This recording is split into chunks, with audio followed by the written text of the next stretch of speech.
Hello everyone, welcome to Respectful Dave. In today's live stream, we'll be playing the October's titled arena in which we get the chance to win $500 if we get the first place, 250 if I'm not mistaken if we get the second place. We're gonna check the prices a little bit sooner to the start of the tournament. And yeah, hope everyone has been having a good day. The position that you guys see on the thumbnail is actually a I don't even know if it has a name, if I'm completely honest. Let's find out. Does it have a name? Now this is the center opening, of course, the central game, but d5 not many people have played. It's already plus 1.5 after d takes e5. Because after d takes e4 there's queen takes, knight c3, and I think black may not be getting this pawn back. After knight c6 there's bishop f4, and if bishop f5, black continues copying white. Turns out that castle's queenside is a big deal. So now we get to see the difference between white having exploited black's or inability of having an extra move. So white exploiting their advantage, opening advantage. And after castle's queenside, let's say king e8, knight g2, it looks like white is getting this pawn back first. For example, black continues trying to copy white. I think there's already knight d5. Threatening to take on c7, for example, knight takes f4, knight takes e7. This is already mate e2. And yeah, black is finally caught up with you know, not being able to copy, or with the consequences of copying white. Okay, enough of that. This is not the main reason why we're here. The main reason why we are here is the Blitz titled arena. So let's go to well, this is the warm-up arena. Many people are here. Actually, Eric Rosen has been playing this one. Maybe I should have warmed up like that. Many people warm up like that. But this is the one we're playing, the main one. So $500. So if you get the first place, 250. Second, 125. The third, fourth is 75, and fifth, 50 pounds. Are we actually realistically aiming to get one of those prizes? Not really. I'm not that good. Look at all of these GMs and IMs. But I am an FM. Goodness gracious, the first seed, aka the guy that has the most rating out of all of these people that have subscribed and have entered in this tournament, is actually an FM. So that could be us if we train enough. So that's a good example. Now let me just make sure that everything's going okay.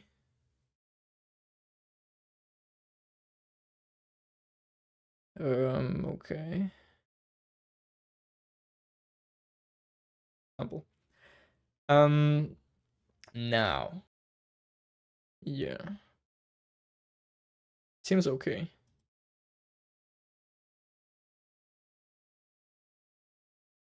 Let's just pause this. There we go. It should be fine now. Okay. So let's do some tactics before going into this, and yeah, hopefully we get some instructive games. If I'm doing poorly, of course I'm not gonna do the whole 2 hours, but we'll try to make the whole 2 hours, especially if we're getting good games. We're not gonna berserk, so yeah, please stop me if I start berserking. It's not the purpose. So let's just get out of this tab, go into puzzles. There we go. Let's try doing some puzzles before. So queen b8. My first counter move is knight f6. After king h8, there's queen takes g7, but that doesn't seem to be going anywhere. Knight f6, king h8, queen h4 seems a little bit more serious. And after takes, king g8, bishop h6. We're threatening queen g7. There's knight f5 at the end of that sequence. Although there's also rook d3, threatening rook g3. So I think that's winning. Let's go for it. Knight f6. Queen h4, threatening queen takes h7 mate. Black can't play h6 because of bishop takes h6, which doesn't really help. It's actually pretty bad for black. So queen h4, I expect black to go g takes f6, queen takes f6, king g8, bishop h6, knight f5, and then rook d3 with the rook lift, rook g3 mate. mating ideas, I should say. Because, for example, rook d8, rook g3, knight takes g3 is the only move, and then queen g7 mate. So let's go queen h4. Let's take. And yeah, after king g8, bishop h6, knight f5 is the only way to protect the threat of queen g7. But even after this, white or black's piece on f5 is overworked, which is the right terminology to that type of piece. This piece is both preventing g7 and g3. They can't do both. And as a result of black not having any good move, for example, bishop d8, rook g3 takes queen g7. So it's one or the other. Let's continue.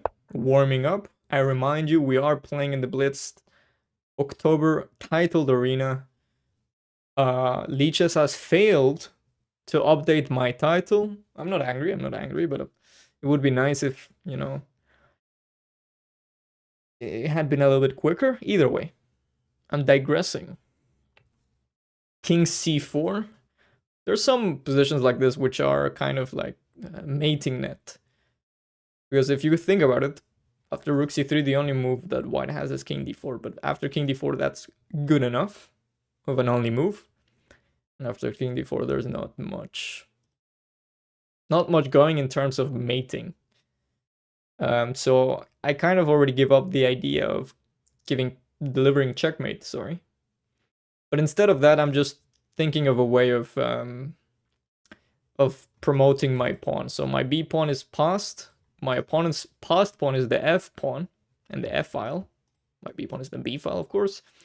And rook c3 check, king d4 seems to be the beginning of a sequence where I could push c5 check. I can't go b3 because I'm losing the rook. So c5 check, king d5, let's say, and then b3, threatening rook c2, to which I continue promoting.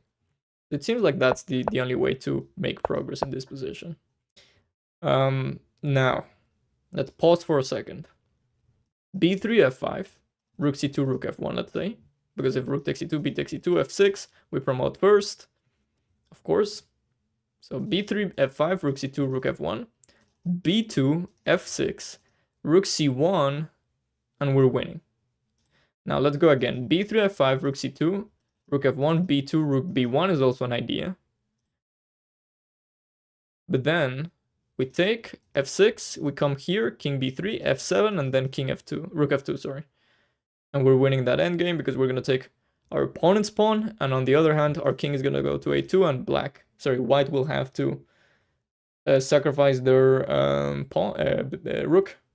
Hello, Fallow. I'm doing okay. You? So, as a result, b3 seems pretty tempting. Now, rook b2 is a very similar idea. I can even take on a4, f5, and then just go rook f3 or king a3. Because rook f3 is always in the air. So it's b3. Yeah, there we go. Success. Let's keep going. I'm gonna look at the monitor this time because I do benefit from looking at the monitor sometimes. The position in there is smaller.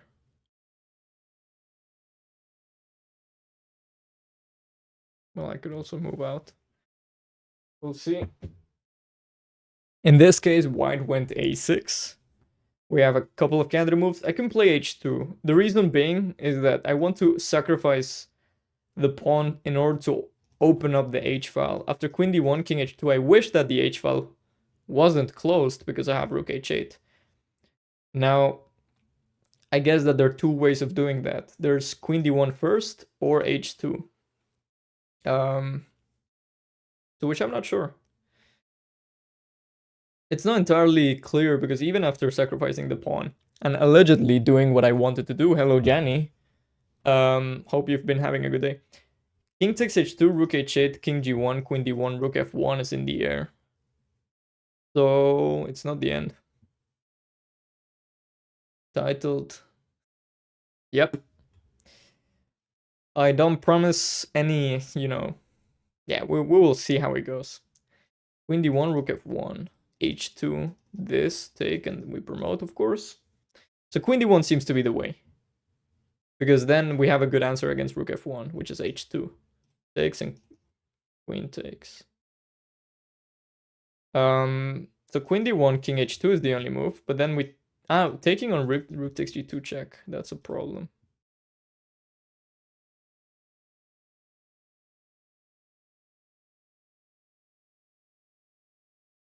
The title arena starts in 2 minutes. I have to be quick. What about queen g3 with idea of h2? That doesn't work. Actually, what could work is h2 takes and then queen d1. I'll try this one.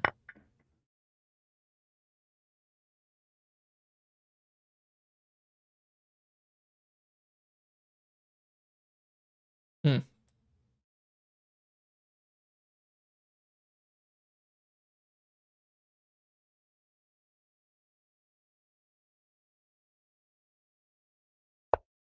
No! Sorry, guys. I'm in a rush. Oh, of course. What am I doing? Okay. Well, that doesn't count. There we go. There we go. Just in time. 10, h2 queen 9, h4. You were 8, absolutely right, Jenny. 7, 6, 5, 4, 3, 2, 1, 0. Okay, we're playing against the CM. Round 1. Let's go d4. Let's play d6. We're going to play like Leon Levite. Knight f6. And g6.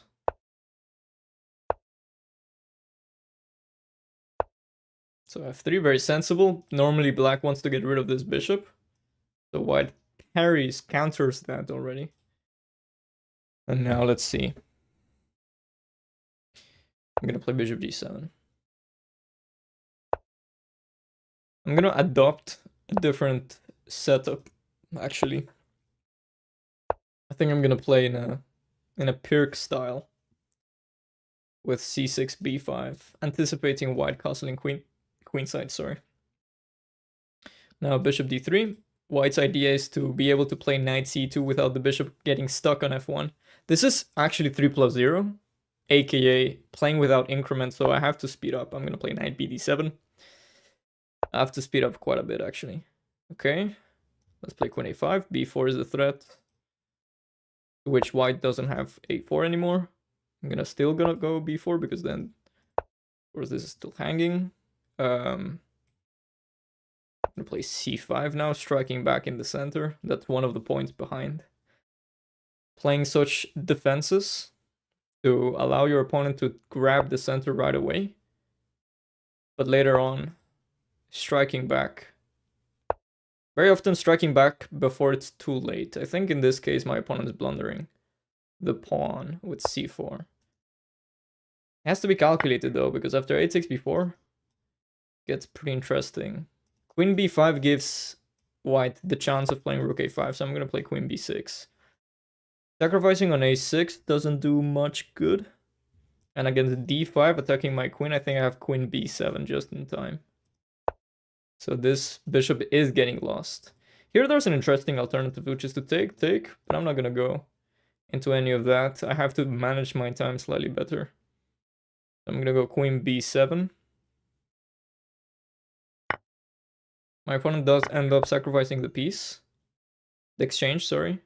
Because they have a very good reason, and the reason is that they have knight c3 now after queen takes b5, but I don't have to go queen takes b5. I can go for queen c8, which I believe is the strongest. So very instructive moment there, I believe. And now I should be reasonably happy. Knight c6 probably, not attacking on e7. I'm gonna play rook e8. Let's not blunder any catastrophic move like that. Still kind of, I'm up a rook, but it's still a little bit complicated. So let's open things up with e6, trying to allow my pieces to breathe.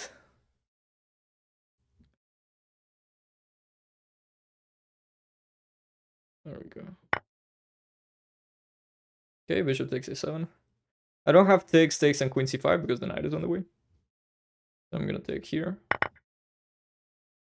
Now,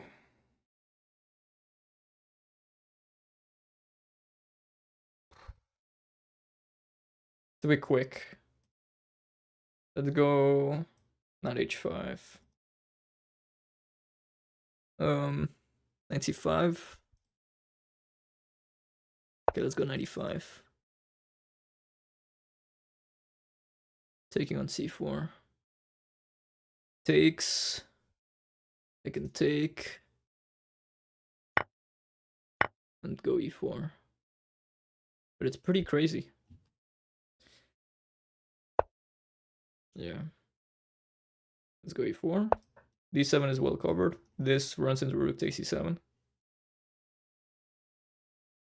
Bishop d4, I guess. Okay. I think I can now finally give some material back. And get some counterplay of my own. d7, rook d8. And I'm grabbing the pawn on d7. Knight c6, I take on b5. Or go e3 first. And takes, I take, and then bishop d4 is a threat. Knight g4 is a threat as well.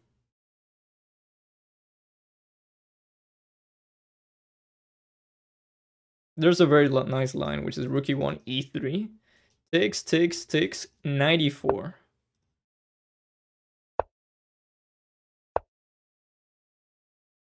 Okay. Let's take on b5. 97, king h8.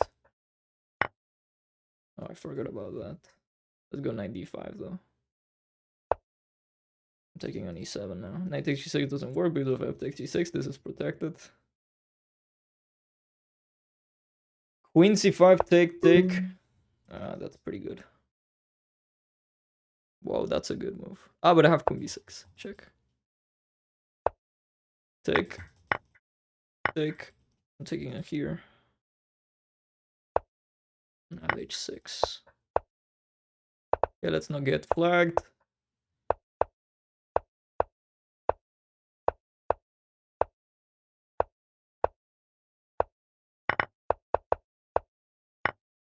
Okay.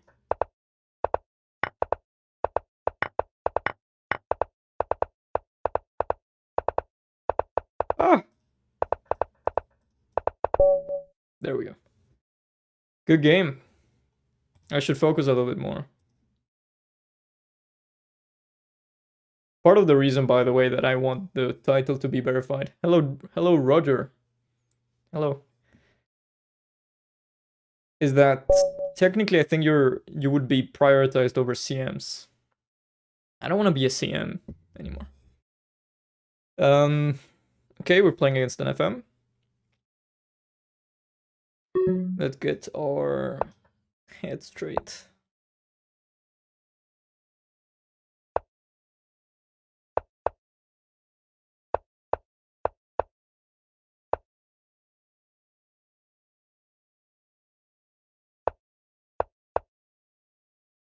I think this is a theory. The bishop d3, I've seen this before. But I think that's against black going d4. Against this, then our knight is kind of ideally placed here. There's a game between... There's a game between Magnus and Grishuk in this position, or in similar positions, at least 2 moves ago.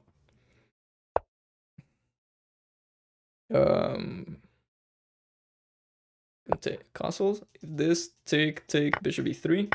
Wow. What am I missing? Bishop e3, bishop c5, b4, and we win.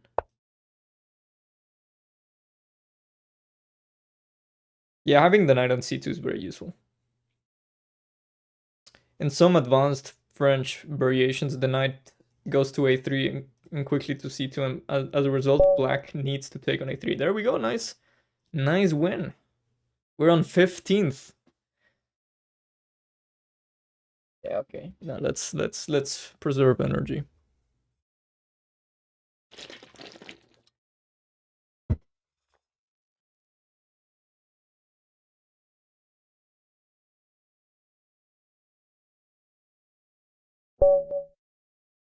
Okay, we're playing against another FM. Let's open up with e4. That was pretty successful in the last game. Black played c6. Okay. So we're gonna play this positional in this positional way against the Caro-Kann with bishop d3, knight c6, c3. Okay, or knight f6, that's fine. There's an interesting alternative here, which is h3 to play against this bishop, but it takes a little bit too much time. So I'm going to go knight f3, allow black to go bishop g4, it's fine. I could play h3 now. Let's play h3. Black usually goes bishop h5, and I'm going to castle. And the point is that after e6, I'm just going to continue with bishop f4. And I should have a pretty nice position. Actually, that's a little bit annoying. I think I should have gone g4 and then... Because I would like to have 95 in this position. Of course, it's not possible. So I think I will have to take... Okay, let's play knight bd2 so I can play maybe queen e1 and 95. Against knight c6, I'm always going to play c3. And yeah, we get this position. I think it's... yeah. It's okay. Wow, g5, goodness. Okay. Could go queen b3, I can go queen e1. But this I didn't expect at all. Could go g4 as well. Wow. g5. I mean, it makes sense. It makes sense. Yeah, this is pretty cool. Pretty cool for black, not for me. Queen b3, g4. I could go queen a4, g4, 95. I'm just gonna go g4. Sacrificing on g4 doesn't seem to work. Bishop g6. I have to do something about this tension. I don't want to take, that's the last thing I want to do. So I guess I'll have to play queen e2. Keep the tension. Followed by rook e1 if takes. Should be fine. But g5 was pretty annoying. Let's play rook e1. h5. Knight takes e5, hg. Knight takes f7. Super complex. As a worst case scenario, I would like to say that I have queen g3 trading queens, but we will see.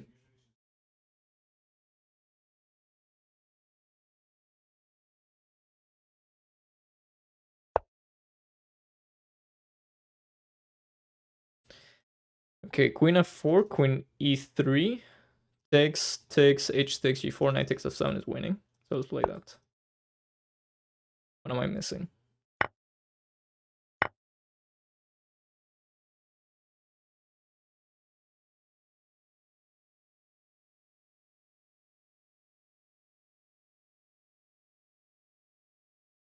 There's rook f3 ideas now, actually. Like, even after rook. Okay. Yeah, that seems pretty understandable. We're gonna have to bite the bullet. With something like f4, maybe. Okay, let's take here first. Rook h7.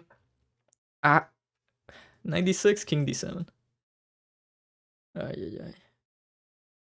Okay, 95. If takes, I take with the pawn, so hg should be played. And my idea here was to take here. Knight takes g4, knight takes g4. Liquidate a little bit. Rook g3 is a move. Does it work? No, because of knight f6. Let's exchange some pieces. In the resulting endgame, and we're actually up a pawn. But we have to be careful about this, of course. So let's play... We could play king f1 as well. But that... Actually, let's play king f1. Yeah. Because king g2, rook h2, I have to play king f1 either way, because king f3 allows rook f7 check. So after rook h2, I would have to go king f1 either way. I'm assuming e5, the best try. Not too worried about rook f4 because of f3. And this, I think I have rook g2. And this, king e2. Or rook g1. Let's repeat once. Okay, well. Rook e3. Rook g2. I have to be super quick now. E2, knight f3. Where my knight finally finds a... Trying to go b5, 95 now. I can go rook g6. Takes on 95. I free up the pressure against f2. Rook f3, of course, I benefit from exchanging pieces as a whole. a5. I blunder that pawn. It's all part of the plan. Goodness gracious. Knight c5, winning the pawn. Should stop talking.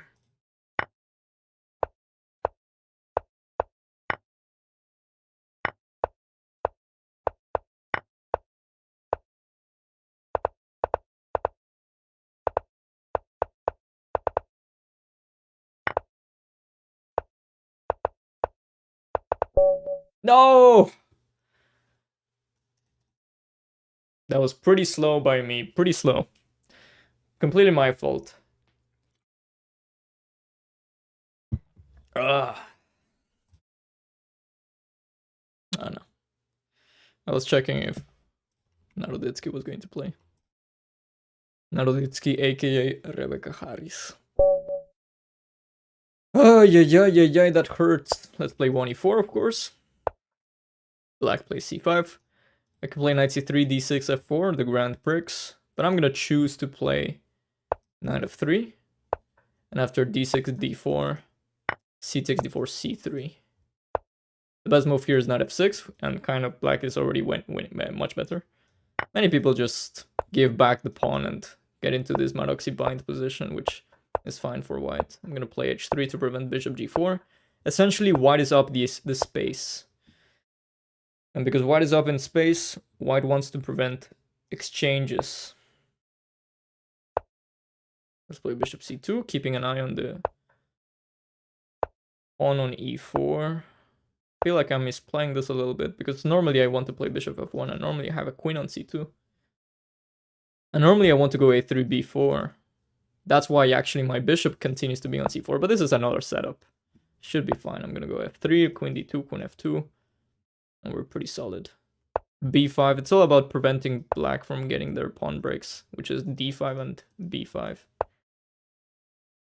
far as I remember.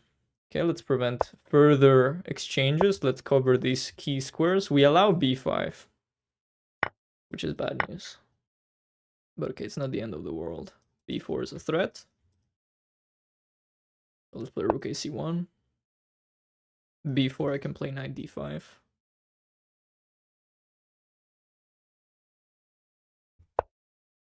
Okay. I think I can play knight d5, knight takes e7. And win a pawn.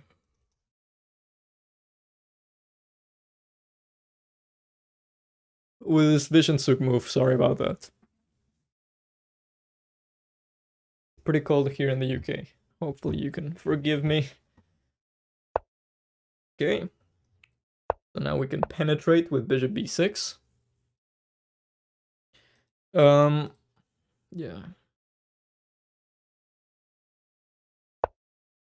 Let's put some pressure. Also open up the c file. Let's take, making the most of black's inability to take with the queen, which would run into knight takes e7.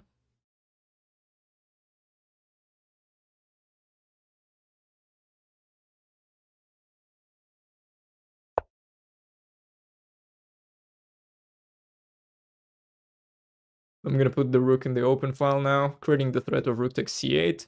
After something like bishop d7. Okay, I'm gonna force the entrance of my rook on the seventh rank. I'm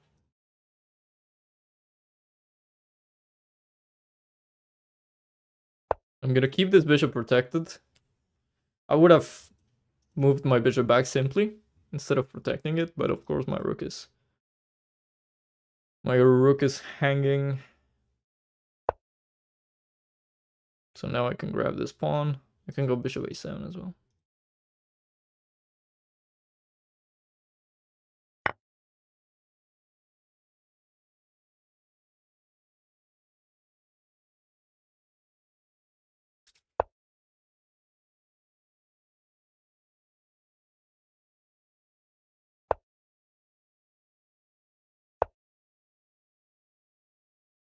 That shouldn't work. That looks horrible.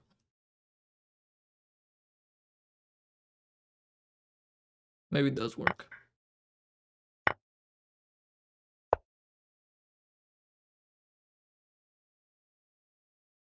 Black should sacrifice the pawn here.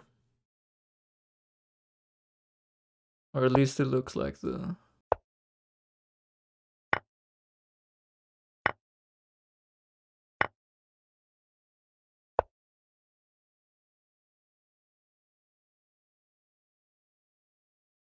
Yeah, I blundered this. But that's a bad move now.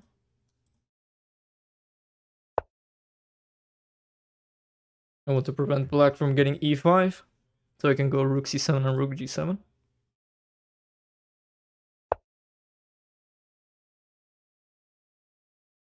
Let's start pushing.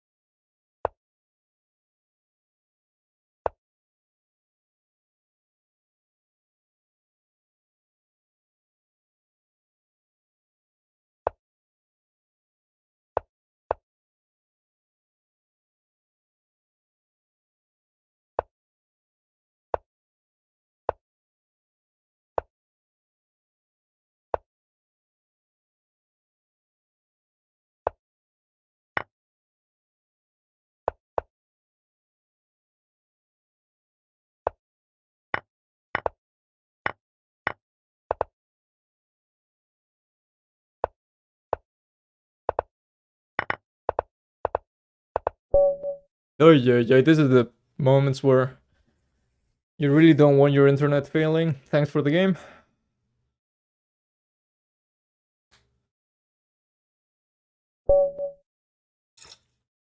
Yeah, that game was it was nice, but I think we lost control at some point. Should we berserk back? No. Let's play sensible chess. Let's play c5. Okay, we're gonna get knight c3. We have the space advantage, so we should make the most of it.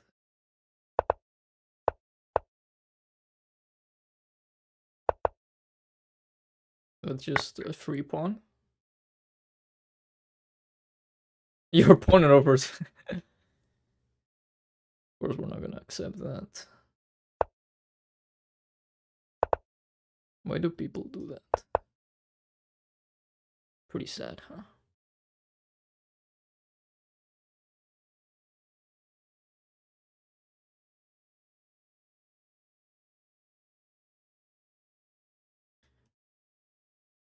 Takes.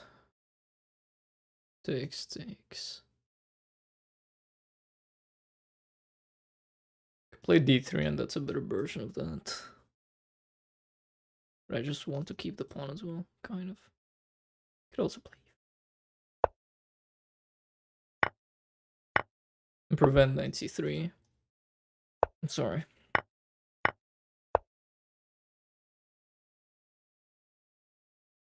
Play knight b4, which gets into some complications after a3. Play knight here actually as well. I think this is the strongest. Supporting back the knight. Oh, there's d3.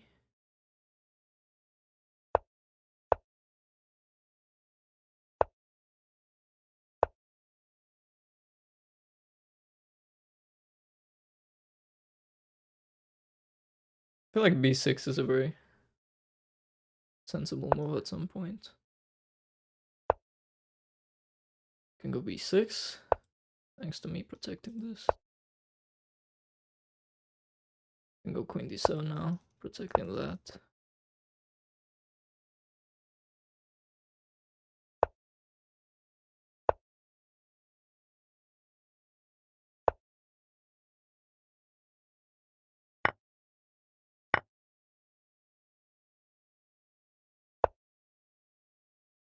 This is free.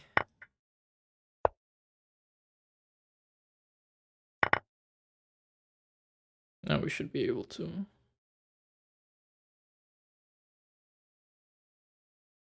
somehow liquidate.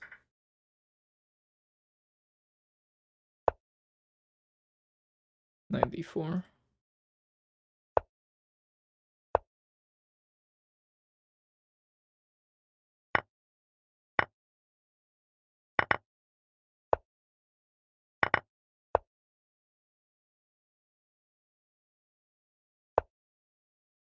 Run. Pretty amazing that my opponent has played this up to this point. I'm low on time.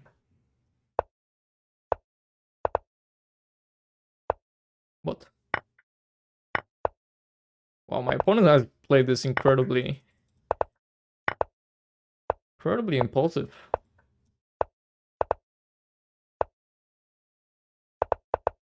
That was a good try by my opponent. If I had pre-moved something else instead of moving the bishop away, this is stalemate. But not today. I'm actually freezing. Give me a second. Okay. Next game. Oh, we're playing against an IM. They're berserking against us. After this game, I'm going to go to the toilet. I can't. Okay, they play g6. Let's play just very normal. Let's play in this fashion. Let's play a4. So we're not in a rush. We have the time. Let's play king h1. Sorry. Knight d5. Knight e3, I guess. f5.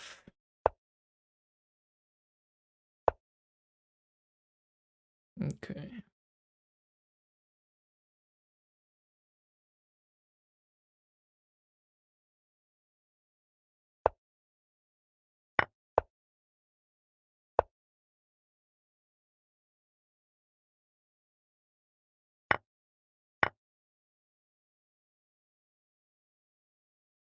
Bishop g5, bishop h6, both of them look pretty tempting.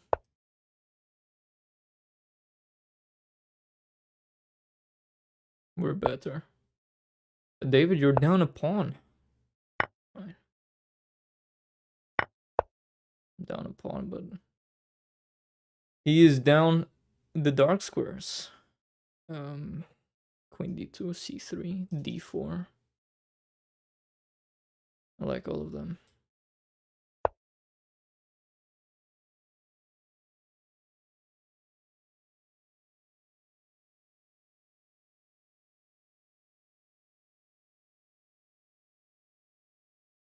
I like my position. Things are going our way, actually.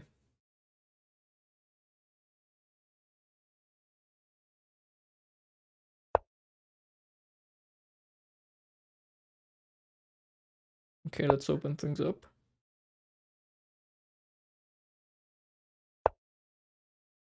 Okay.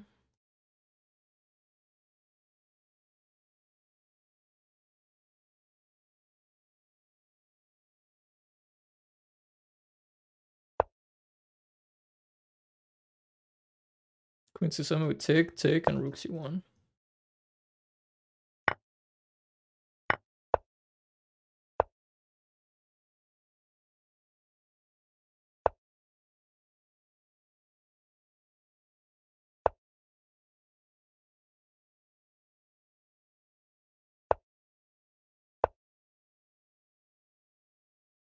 Yeah.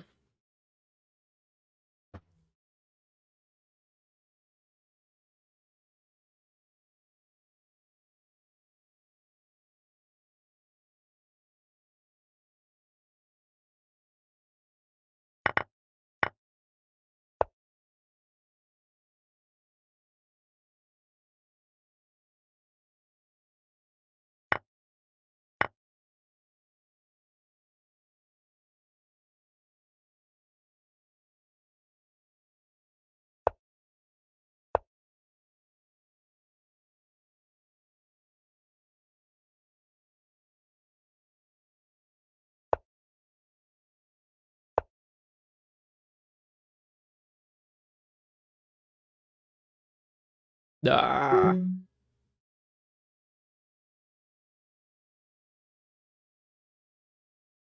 Where's the Gwyn here? Ah. Oh, there's the win. Far from optimal.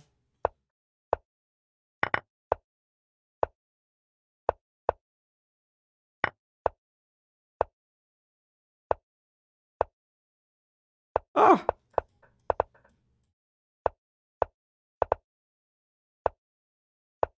Ah. Playing this horribly. I panicked. Good lord. I need to go to the toilet. Good game. Well, semi-good game. How do I pause this? Oh no! Goodness gracious, I have no time to react. Okay, they berserk against us. Oh yeah. Good thing is that it was well played. Okay, let's play d6, e5, f5. So we're essentially going to play some sort of. Well, it depends on what white wants. Okay, white goes for this. Let's castle. Ooh, c5. Let's play king h8. Takes. Could also take with the bishop, but I think taking towards the center is the way. Knight c6. Bishop e6. And we have a very nice position after d5. a6. Play b5. But even that is not necessary. We can go d4. What does white play against d4? Knight b5, a6, and b5. I like the center there. Good positions. Many good positions here. d4, e4. e6. Is e4 a threat? I don't know. I'm gonna go d4. Then a6. Or bishop d5, actually.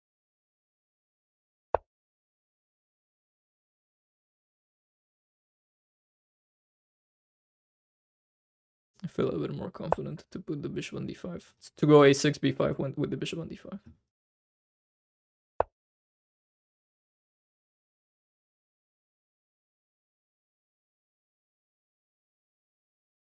Let's not lose our time advantage.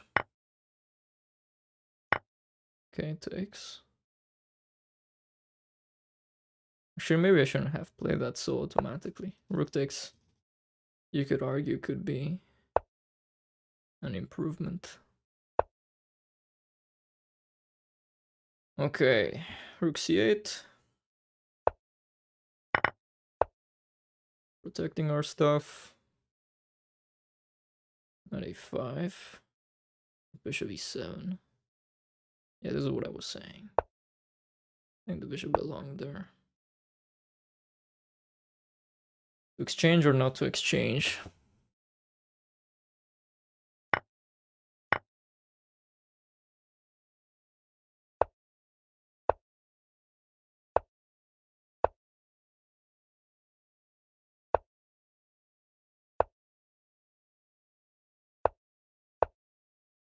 Whoa.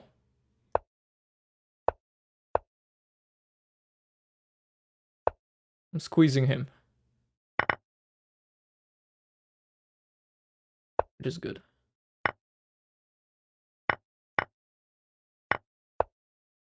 Oh yeah.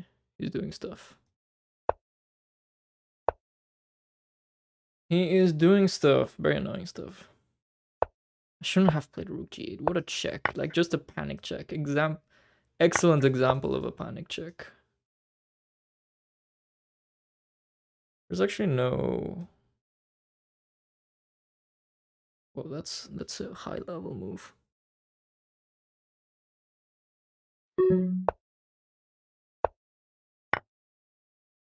There's no good discovered. Oh, yeah, let's not do that. Whoa, I'm down on time.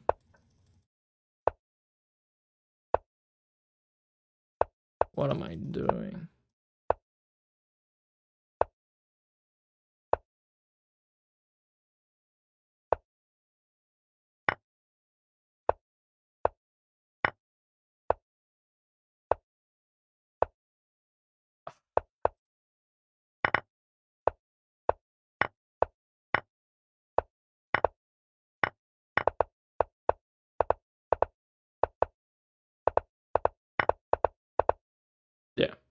I'm gonna pause after this, guys. I need to go to the toilet. That's my excuse. Nah, this game was... Once again, we had a good position, but we're too slow. No way, we drew! Okay, let's pause. Let's pause. What an eventful start. Give me a second. I'll be back in a sec.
Hello.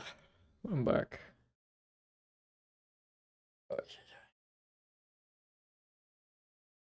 Well, let's see. So far we are... we're okay. I mean, we're playing against strongies. Oh, we played against them already. Let me know if you guys are lagging or anything else. 1b3. Okay. Like this. And let's sacrifice the pawn. And I believe if bishop g3, d4 is the way. If bishop here, h5 is the way, if I'm not mistaken. Whoa. This seems highly...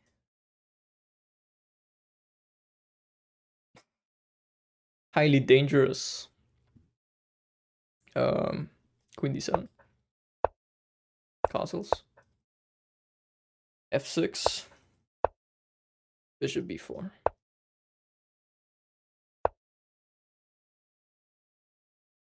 Bishop c5. Rook he8. Yeah, I'm trying to provoke d4, but I'm not sure if I should have provoked it. Let's go all the way back, because I feel like white is going to go c4 either way. Maybe I shouldn't have gone all the way back. Okay, let's go king b8, that's a useful move. Okay, I feel like I need to exchange those bishops. Let's go queen f5 for now. But that allows knight h4. Untangling. Okay, let's go knight a5. Kind of preventing, anticipating. c5, trying to go for c4. Okay. They allow us to go c4. Interesting. Let's go knight c6. We don't have any other move. Bishop f5, bishop e6. Bishop e6 because if not, a g4 comes with a tempo. f5 is kind of an only move. f4 is kind of an only move. And now we get this position. So of course our opponent hasn't been thinking that much. They berserked. We, on the other hand, we're taking our time, which is not good either. Because we're going to lose on time if we continue doing that. That one I completely blundered, if I'm completely honest. Pretty bad. Getting a little bit intense here. Bishop d5, takes. I'm claiming that if at the end of that line they take on c4, I have queen b5 maybe. Let's go queen e3, that seems like an annoying move. I haven't calculated it. It just seems like it. Bishop takes f3 doesn't work, which is pretty annoying. Let's come here. Against takes, I take. If takes, I take. And if takes, I play here. Oh no, I shouldn't have done that. Knight b5, knight d6. Oh, it's getting into the time trouble bit. Takes. Okay, we have a draw with bishop takes e5. We just take the draw. Let's take the draw. All of our opponent's pawns are on the dark squares.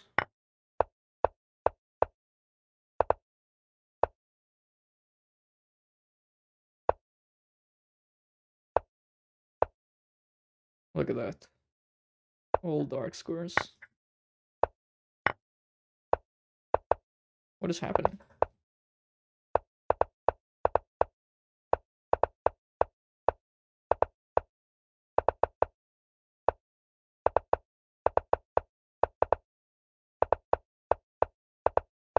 This is some dirty stuff going on here, guys. I'm sorry.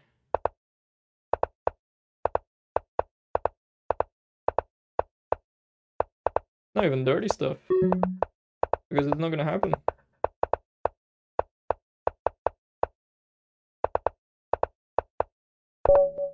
I wish I could move the pawn. I think I could have taken the bishop at some point.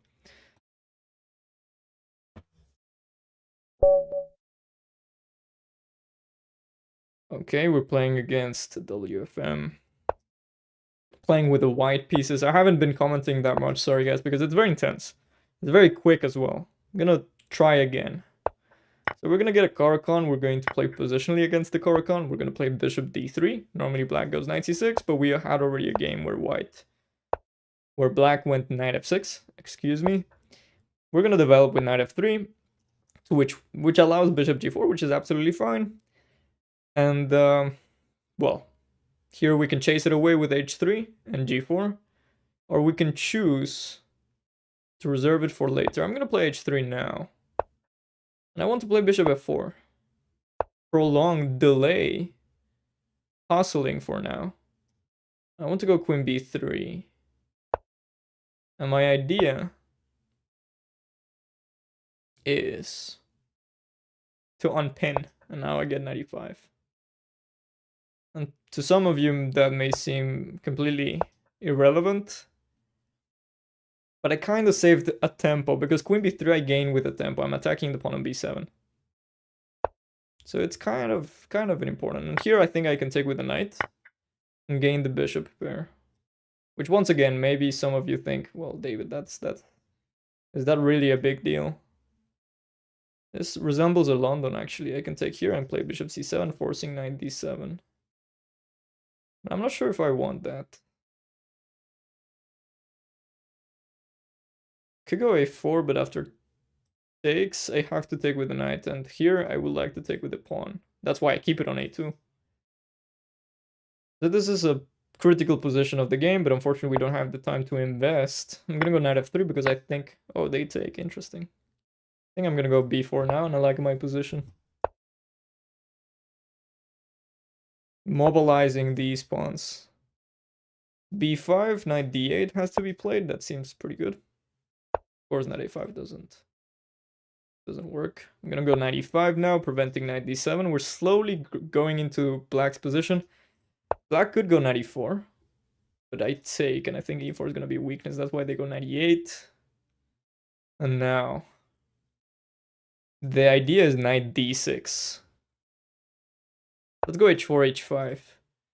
It seems like we're playing the queen side, but because we prolonged castling that much, and actually castling doesn't have to be played anymore, given that it's an endgame. I think g5 was better. Then we are activating our rooks. Now g6, the first thing that comes to my mind is actually sacrificing. Because if you think about it, after takes, we're putting pressure on both of these pieces. So it seems a little bit annoying. Or maybe it's nothing. It's interesting, at least.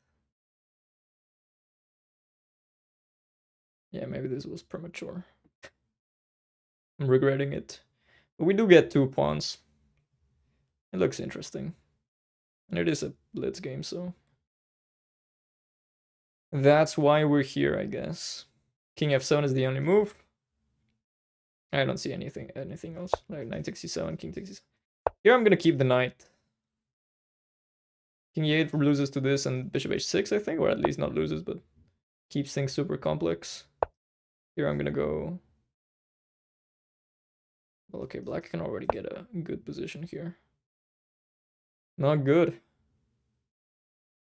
Not good. Far from good, actually. Terrible, I would say. Okay, let's push. The rook h8 I take. Oh, yeah. Okay, but that gives me some hope. Check. And g5. And king g8. Yeah. King g8, rook takes e7. g6. g7.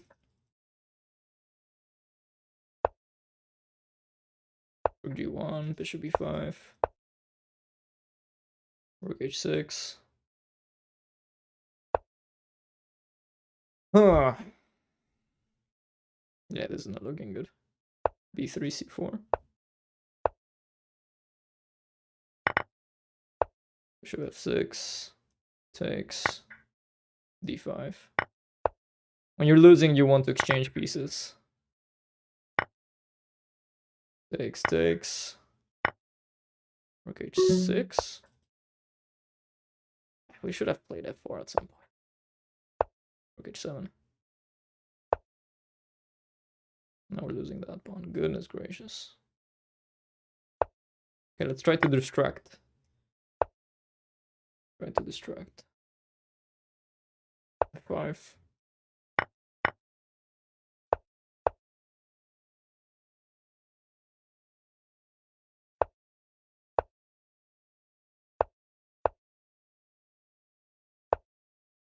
Do we have any tricks?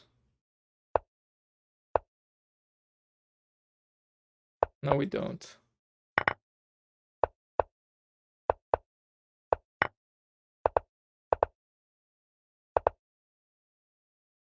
Ten seconds is quite a bit.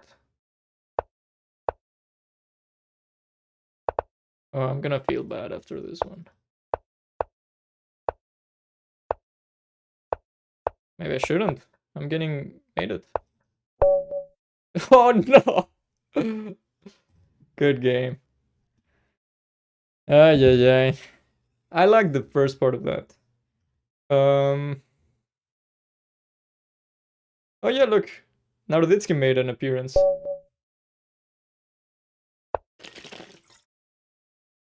Okay, 1e4. Play the Sicilian. Let's play knight c6. d4 I'm expecting. Takes.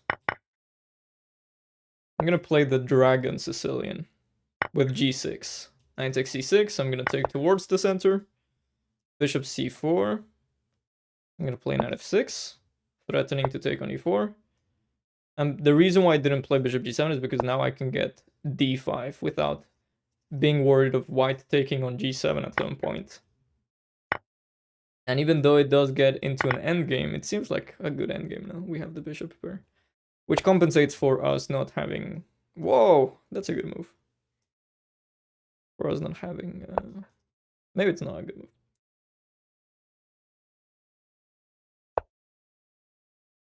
Okay, I'm gonna give up this pawn. After takes, we could consider this. King c7 takes. Takes.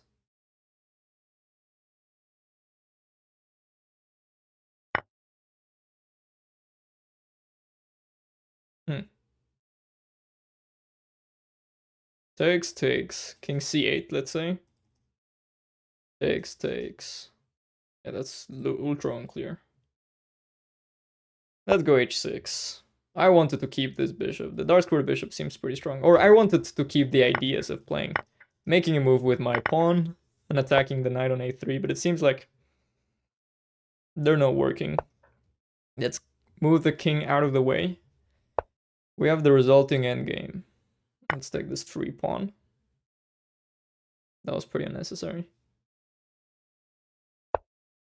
Okay, knight d6. Let's come to d8. Hitting the knight. Knight e4 is not possible. Knight c4 is possible. So that's where the knight came from. The knight is getting kind of getting trapped here. Wait, it is getting trapped because I'm hitting the rook. Wait a second, this is so dubious. This is such a dubious way of playing. Sorry, respectfully. Okay, so rook d5, rook d1, rook b8, d4 takes. Rook d5, c4 directly though. Takes, takes. There's also bishop b5, but then there's rook d1. Ah, but then king e7 and we win. Let's do that. Ah no, we're not winning. White has knight b7. What am I doing? Oh, okay, I guess I'm just getting into a better rook and pawn endgame. The rook d2. Which, to be fair, is pretty nice to know that this is possible. Okay, let's activate our king. Rook c2. Rook d1 is kind of the only hope. Oh, but rook a3. Passive defense usually never works. Rook d1 was the only hope. King c4, rook d7. Thanks for the game. That was interesting.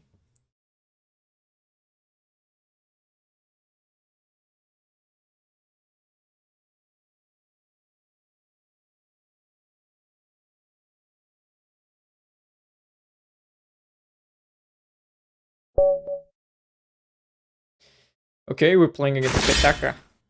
They're berserking against us. We're not gonna berserk. We're gonna keep it simple. Let's occupy the center. Black is going to play knight f6. Let's play f3.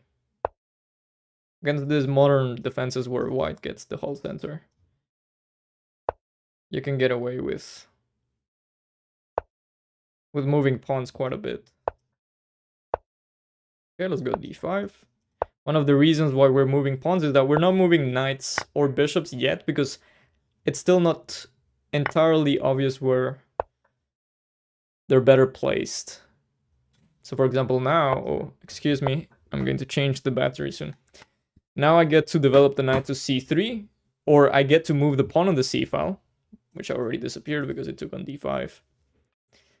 And that couldn't have happened if it hadn't been because of me prolonging the movement of the knight on b1. Now, if you excuse me, I'm going to change the battery of the camera, given that it ran out, died. Give me a second. There we go. Don't get jump scared. This is my face. That's how I was born. Fortunately or unfortunately. Queen a5, pinning my knight. Okay, okay. Well, I'm gonna keep pushing. h5, h6 is the threat, or h6. Maybe h6, g6 more than anything. Queen d2 runs into knight b3. Pretty tricky. So I'm gonna play a3. Potentially sacrificing on b4. Sorry, threatening b4. I'm actually curious to see what my opponent has to play against a3. Yeah. Now I get rook c1, x-raying the queen. B4. I like my position a lot. Knight b5, queen b8, knight c7 is nice. I'm gonna go for that actually. I think this is just winning the exchange. Because of bishop takes. Actually, I could. Actually, I'm not sure. I shouldn't have done this. I don't want to take this because my dark scores are gonna be weak. Okay, let's close things off. Everything off, actually. Let's go h6. We're winning on all sides of the board. We're winning in the king side. We're winning in the middle. And we're actually winning on the queen side. That's pretty crazy. Okay, let's take on e8. I didn't want to trade pieces, but given that I am winning material, it's okay. Queen d2 just protects a little bit of the dark squares. Intense queen f2. Let me ask you a question. Who benefits from exchanging pieces whenever someone is winning a material? Whoever is winning a material. I could have explained that a little bit better. Hope you guys forgive me. Because I am running out of time. I haven't developed these 2 pieces. Goodness gracious, I have to do something about that. Okay, let's go knight h3. Rook h4, I'm gonna go bishop g2. And funnily enough, I think I can still castle. That would be pretty hilarious. Whoa, that's a free bishop. There we go. Thank you for the game. How long do we have left? An hour. Okay, we're playing against Mr. Tarrasch. We're gonna play e4. I think we've had several white pieces here. Knight of 3, d4, and we're gonna use our Smith Morra. Let's see if they take. Okay, actually the best move is knight f6 once again. Usually you shouldn't play the Smith Morra against d6. Some people even think that you shouldn't play the Smith Morra as a whole. But that's another story. Okay, g6. I think that allows e5. Takes and bishop takes f7. So the Smith Morra was a big success. Knight g4. I can play h3. This falls into the same trick.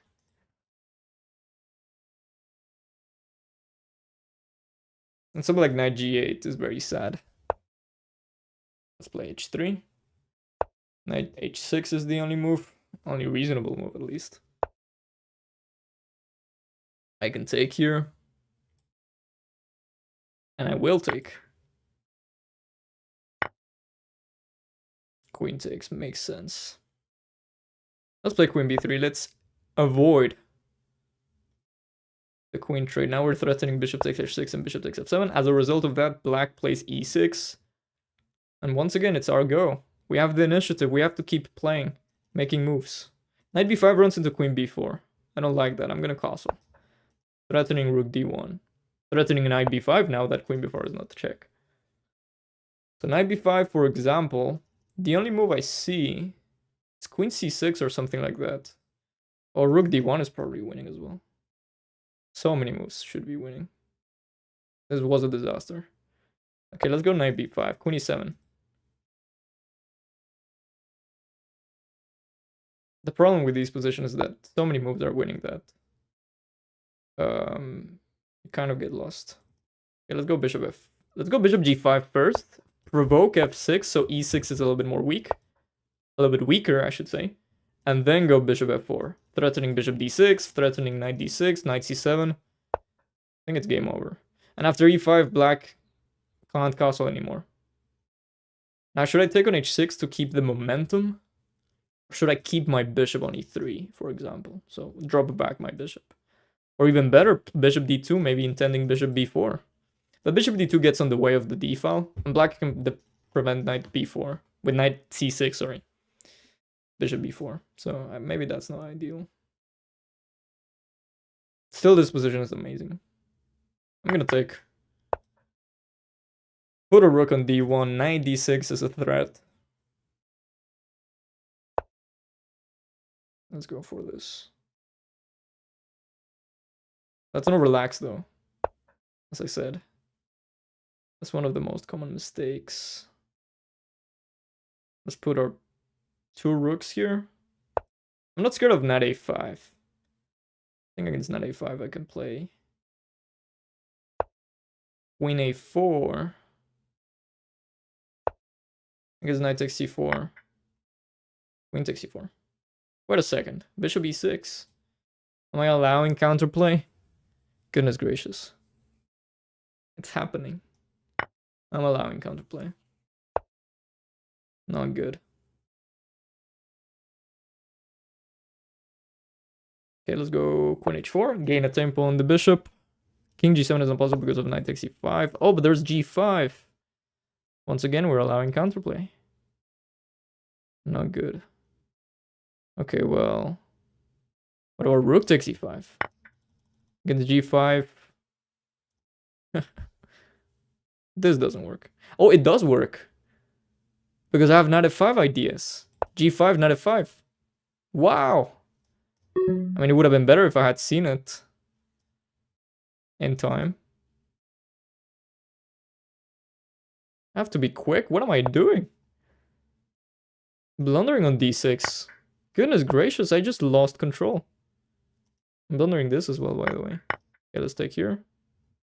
Queen takes e6 is the best. Goodness gracious, they're finding it. They're finding it all.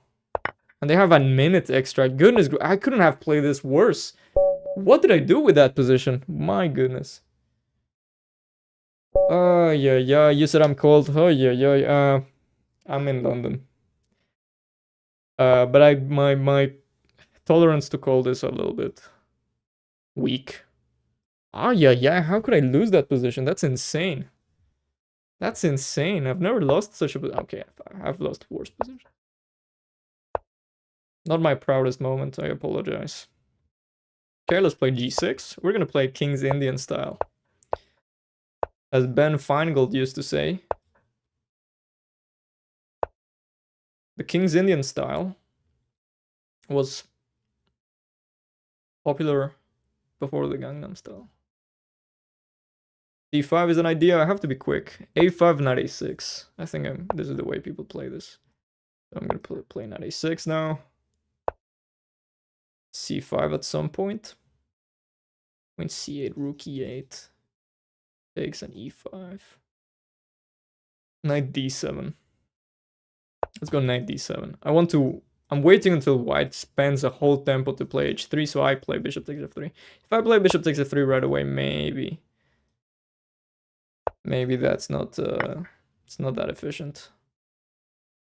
Okay, let's take now. I have a good reason. Knight takes e5. We're taking on c4, so white has to drop back. And now I play rook e8. Useful move, targeting e4 in the future, which kind of asks the question. I want to go knight c5. I can go knight c5. I was worried about tactics like this, but they don't work. Threatening a4 now.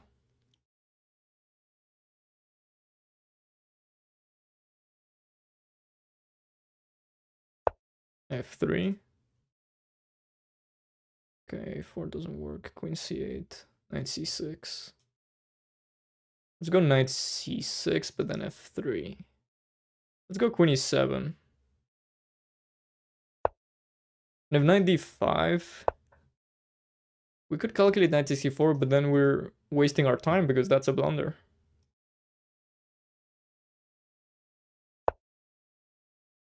Oh my goodness. Oh, it's not. It's fine. Bishop takes e5, d takes e5, knight f6, bishop takes f6, queen takes d2, knight takes d7, sorry, queen takes d7, knight takes d7, rook takes d7. We're taking on e4 at the end of that line, and it can't be that bad. But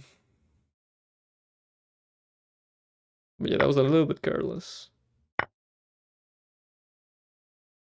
I should be careful now. Not blunder. That again. This bishop is not amazing. Oh, f4. But I have knight g4, I think. Threatening bishop d4. And very importantly, anticipating knight f6. If I had moved like knight c6, knight f6 is winning. That's why knight g4.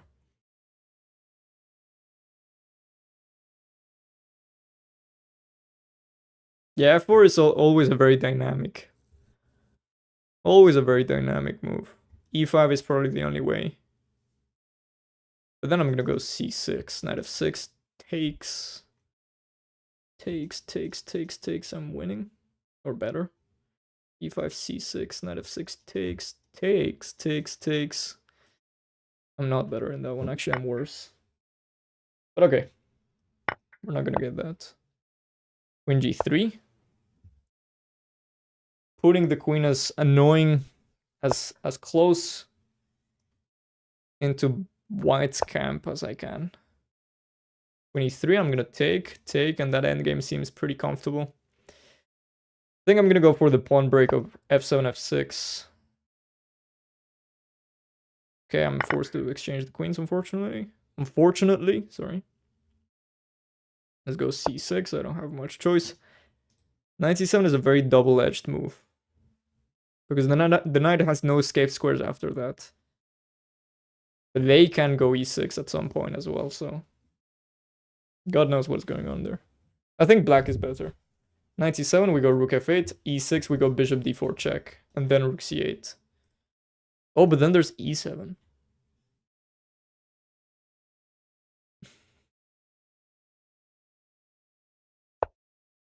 Okay, the drop back. Here, this is where I was thinking to go f6. I want this bishop to live. So let's open up this hole. Well, now we're winning. Now we're absolutely winning.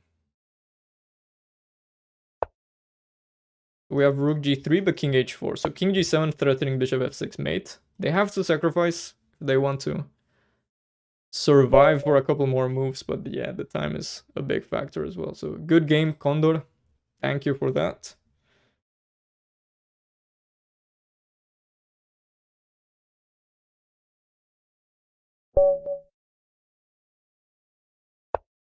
We're playing against Alex. 24, we're gonna play the Sicilian. 1b3, 2b3. Goodness. Okay. Well, that one I'm unfamiliar with.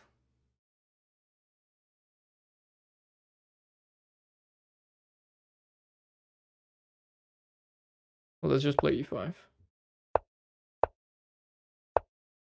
Untreated. Wow, this is very weird. Okay, let's take 1h4. Of course. What am I doing?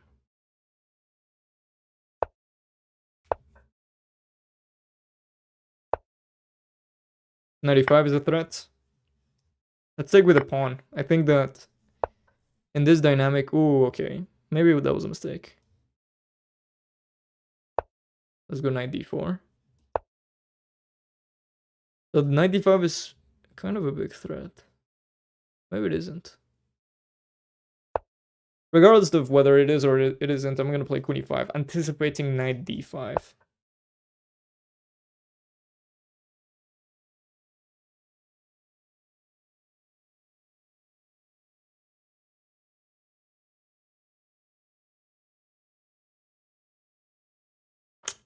Yeah, this is a very weakening move. I guess I realized too late. Let's go b5.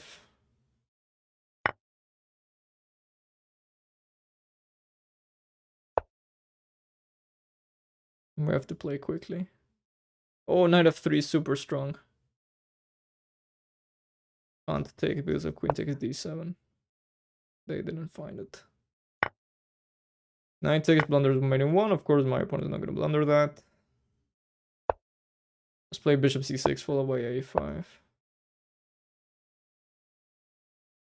Knight f3, I play queen takes g3.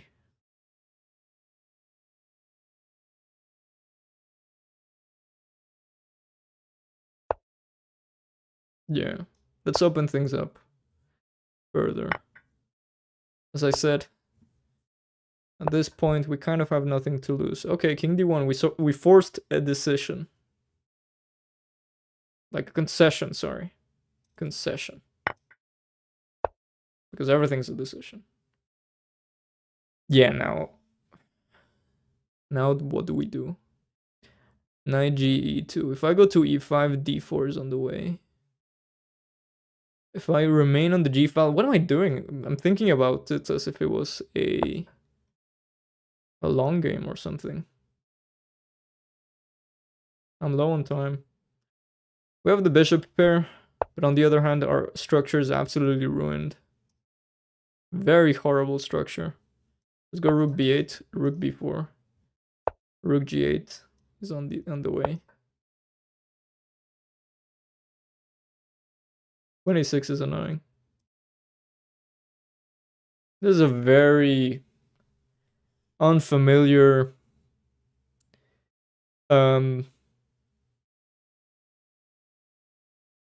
type of position. Just very unfamiliar.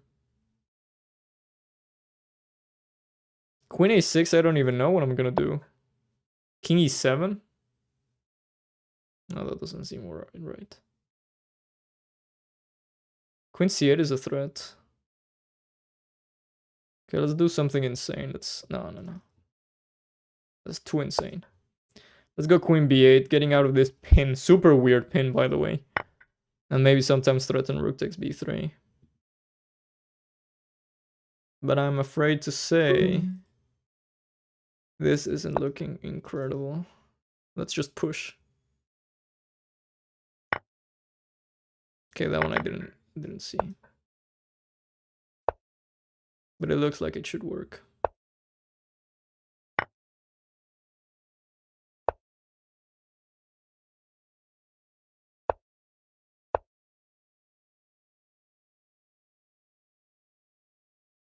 Let's put the other rook on the h6 square, so they're kind of preventing things and supporting each other as well.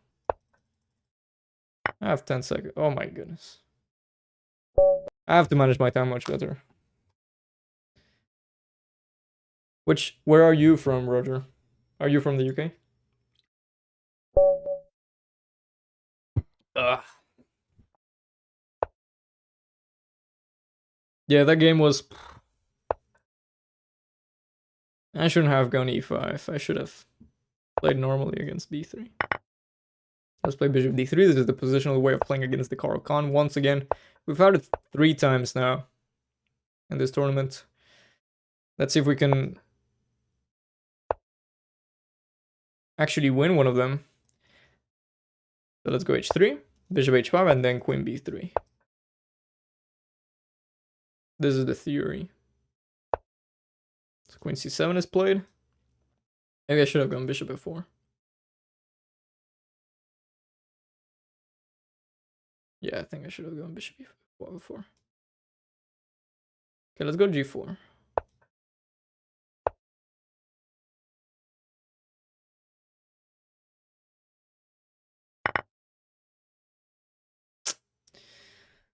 Yeah, I should have gone bishop f4. I misplayed this. Oh, wait a second. I have g5. And then I'm taking on d5. Yeah, maybe I didn't misplay this. Kind of found this by mistake. If I'm completely honest. Now, we could play normally, like normal human beings, and play b4 or b3. But let's sacrifice. After queen takes b2, I can both castle short side or play rook b1 directly. After queen takes c3, rook takes b7. Potentially. Wow, okay. Now there's no way black is going to take... at least they shouldn't. Let's go b4. I mean, I could have castled queenside and played normally as well, but... And with this, I'm kind of threatening knight c4. Unless I gave e5 to my opponent. Which I'm not completely sure.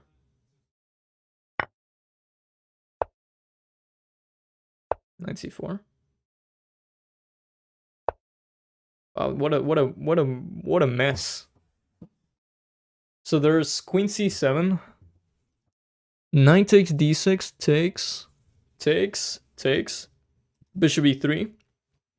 We should be winning there.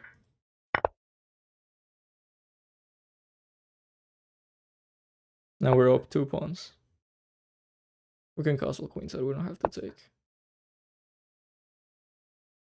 Bishop d4.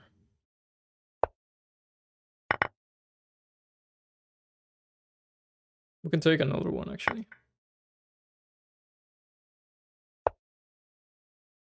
Okay, now time to consolidate. Bishop d4. Let's exchange those 2 pawns. And start exchanging some pieces. Okay. I'm gonna sacrifice some pawns back to get my pieces active. Threatening bishop takes g7 now. Knight e4, rook takes g6 as well. This is protected. These 2 guys are protected. Can go f3 with a little trap of bishop e5. Or knight d6, bishop e5. I think this is game over, actually.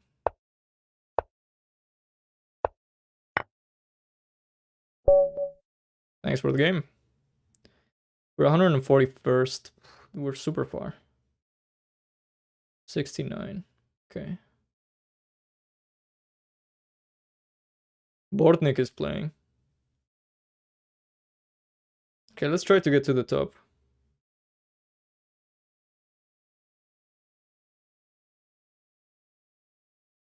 Who's Donut? Anonymous. Okay. We're playing against the candidate master, fellow candidate master, although technically FIDE master. Bishop f4, we're gonna play d6. And they go for this London system type of structure. We're gonna castle short side. I'm gonna try to get e5 in. Gonna just develop my pieces normally. I can also go for c5. I've played queen e8 in these type of positions, and even though it does make sense because it does support e5, it's not the best way. If I'm not mistaken, the best way is,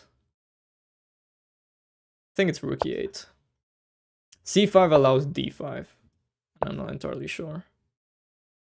That's what we want. Yes, but from the frozen north.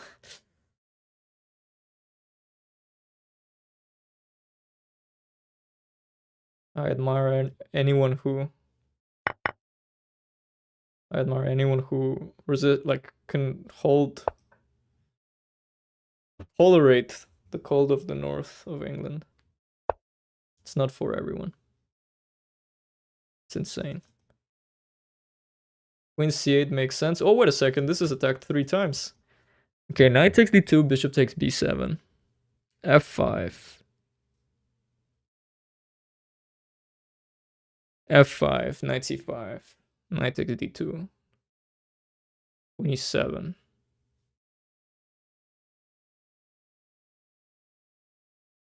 Actually, I think this is interesting. b4 I take. I take.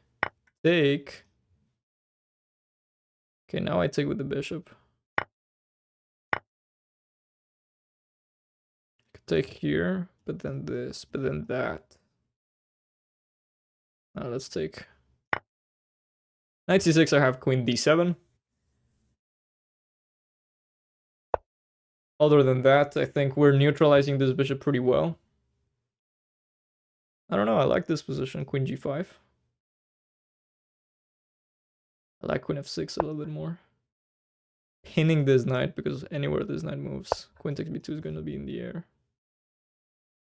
Knight b5 is a little bit annoying. Should I prevent it with a6? Anticipate it.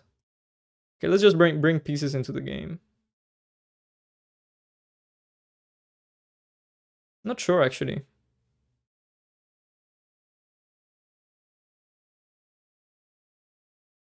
Yeah, let's prevent it. Maybe a little bit passive.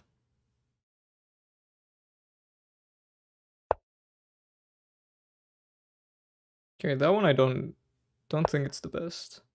Because it weakens e3. Wow. Sacrificing the queen here seems tempting. What a second, I have 30 seconds. Oh, I keep forgetting. I have to be much quicker. Let's go queen g5, trying to go for bishop e5.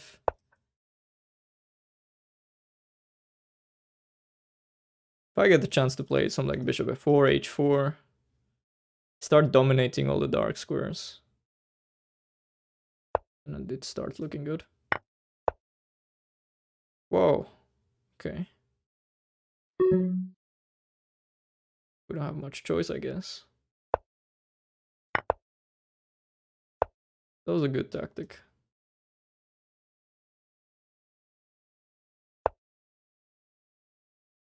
Yeah, we don't have enough time, that's the truth.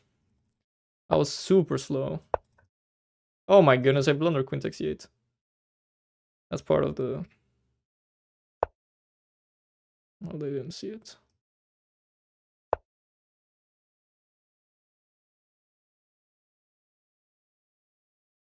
Let's see if we can survive. I've survived positions like this before.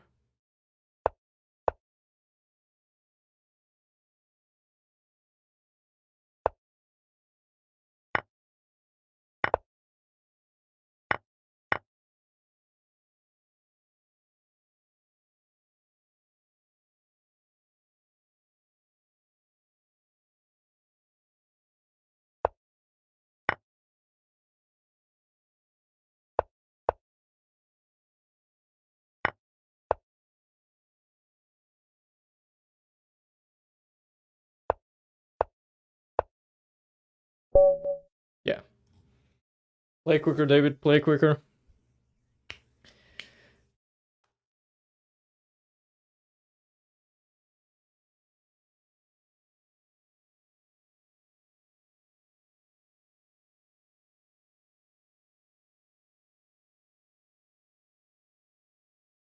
Yeah. Okay, let's play much quicker. So e4, e5. Play knight f3. The elephant gambit with d5. Interesting. A rare move among title players, especially. Let's play knight takes e5. There's a very simple way of getting a better endgame, which is knight takes e5, d takes e4, bishop c4, and some queen h5 at some point. But bishop d6, I think, is the lesser evil. Ah, no, wait a second. It is this line. I go d4, d takes e4, bishop c4, bishop takes e5, queen h5. And then we exchange queens and we get a very nice game. Now we have to play a little bit carefully here, because knight g7 is in the air. I think we go knight c3, knight g6, and we just simply go bishop g3. And bishop d5. Is that correct? I'm not sure. Let's go bishop e3, just in case. Because f5, knight d5, I think, is what I want. Now h4 is a move. Let's castle. h4, h5, I was assuming. Now we're creating two threats. We're creating bishop takes e5, followed by knight e7, knight takes e7. This doesn't work. Let's go here. Okay. Let's come back. Then we're just getting back our pawn here, with a slightly better position given that we have the bishop pair. The bishop f5, knight takes e4. Okay. Let's go f3, knight takes f3, g takes f3, bishop takes f3. Seems interesting at first, but I think I just have knight d2. That one I didn't see completely, honestly. Let's take and play knight c5. I may have some line where rook e7, bishop takes e5, knight takes e5, f4. I think we're winning a pawn. Knight takes e5, f4. If rook d5, well, bishop d4. Wait, knight d3. I have 1,000 moves that work here. Rook takes d3 is kind of the only way to keep the game going. C takes d3, knight takes e5. I go king c2. Yeah, this doesn't work. Let's exchange everything. Let's invade. Let's play b3, a4. Let's not blunder the rook. Let's play h4. No chance, rook c7. Let's change everything. This is the bulletproof? No. The blunder-proof, I should say, way of converting an advantage. Let's fixate this pawn. We're gonna follow it up with bishop d6. Let's play bishop d6. Let's not stalemate our opponent.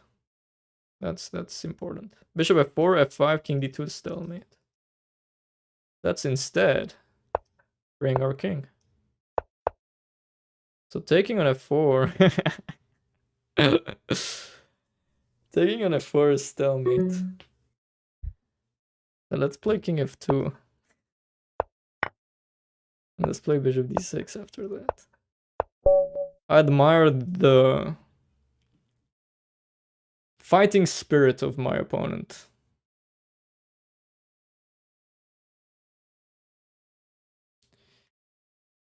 Seems like the big guys didn't join. Big guys being Rebecca Harris. Actually, that's about it.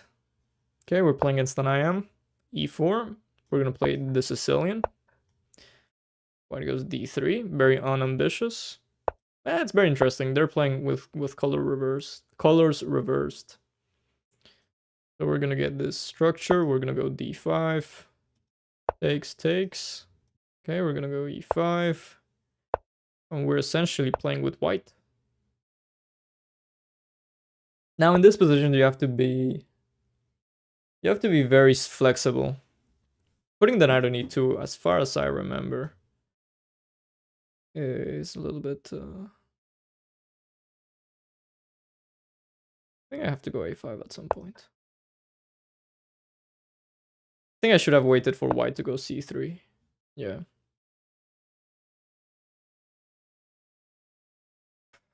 Okay. So we have advantage of space. But if white closes everything in the queen side, then I have no longer any advantage. I don't have any other advantage. Okay, let's go. Okay. If white is freezing everything in the queen side, they're gonna be able to have counterplay on the king side. That's why I feel like maybe h6, g5. Let's play g5. If h4, I guess I could take. And after takes, play something like h5, bishop e7, h4. But not completely sure. After h4, I could also... Well, okay. Give me a sec. Okay, let's play h6 for now. Now after h4, I have bishop d7. So I'm on time. Okay. Now that I see white preparing for f4, regardless, I'm gonna try to put a knight on g6. Maybe it's not worth putting a knight on g6. Let's see if we're on time. I am once again acting as if I had infinite time. It takes. We're a little bit underdeveloped, which worries me a little bit. Yeah. Bishop d4 makes sense here. Hitting the queen. Bishop d6 makes sense. Getting on the way of knight f5. Not ideal. Not ideal at all. But I guess it makes sense. Okay. Queen c7. This didn't. By the way, like this was a failure. In terms of playing super accurately. There were better ways for black, I'm quite sure, to play this position. But hey, it is a blitz game. So knight f3, is that a move? Rook takes f3? No. So that's kind of, yeah, only move, I guess. Actually, we could just play rook g8. Let's play rook g8. Bishop h3. You can take on a5, but bishop h3 is on the way. Let's go h5, h4. This is the reason why I moved the 1 on the d file and not the other way around. Bishop h3, is that interesting? Oof, this doesn't look good. Okay, let's go rook e8. h4 is still in the air. I have 16 seconds. Time management exactly. It went out of the window. That's what happened.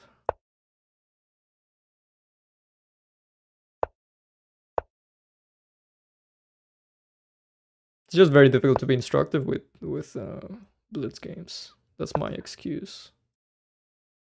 Doesn't really matter what I play now. Unfortunately. Actually, okay, this was sensible. It's a shame that it's not gonna matter.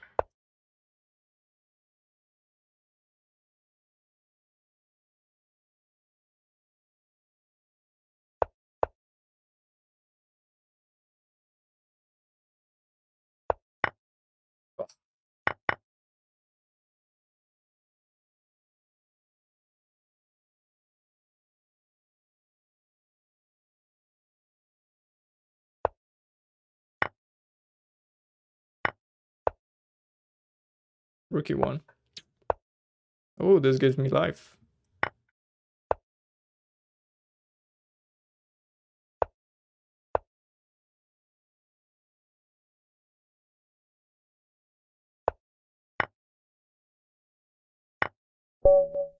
Yeah.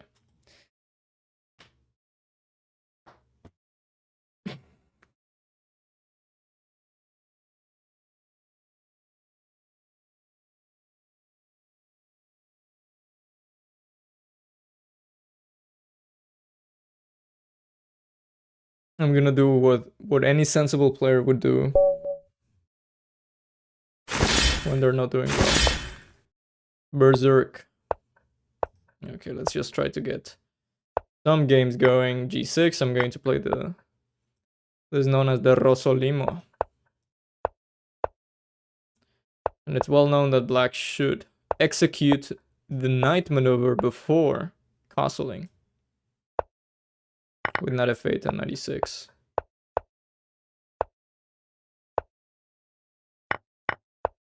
And just like that, we got a very nice position out of the opening. Now, let's not go g5. That gives some counterplay unnecessarily. Let's get play bishop e6.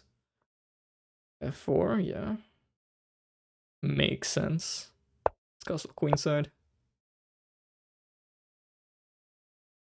Who benefits from opening the G file? Oh, well, that one I don't believe in. I think I can just stop with h6. Let's try to get e4. Oh. That seems extremely suspicious. I think this is winning now. Queen a5, bishop e3, queen a2, etc.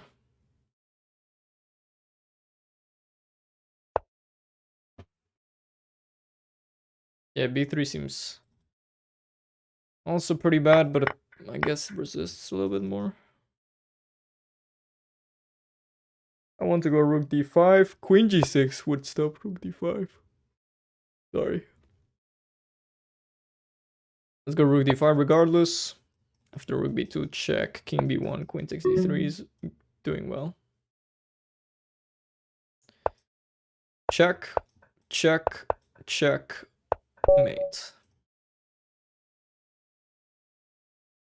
That was a nice quick win. Let's keep going. Let's...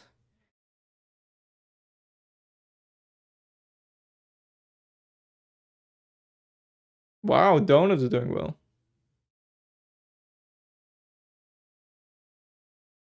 IMs are doing extremely well today. Okay. Let's Berserk again. 1e4. Ah, we played against her already. Played d4 and bishop c4. Queen h5, we take. Bishop d5, I think, is the best.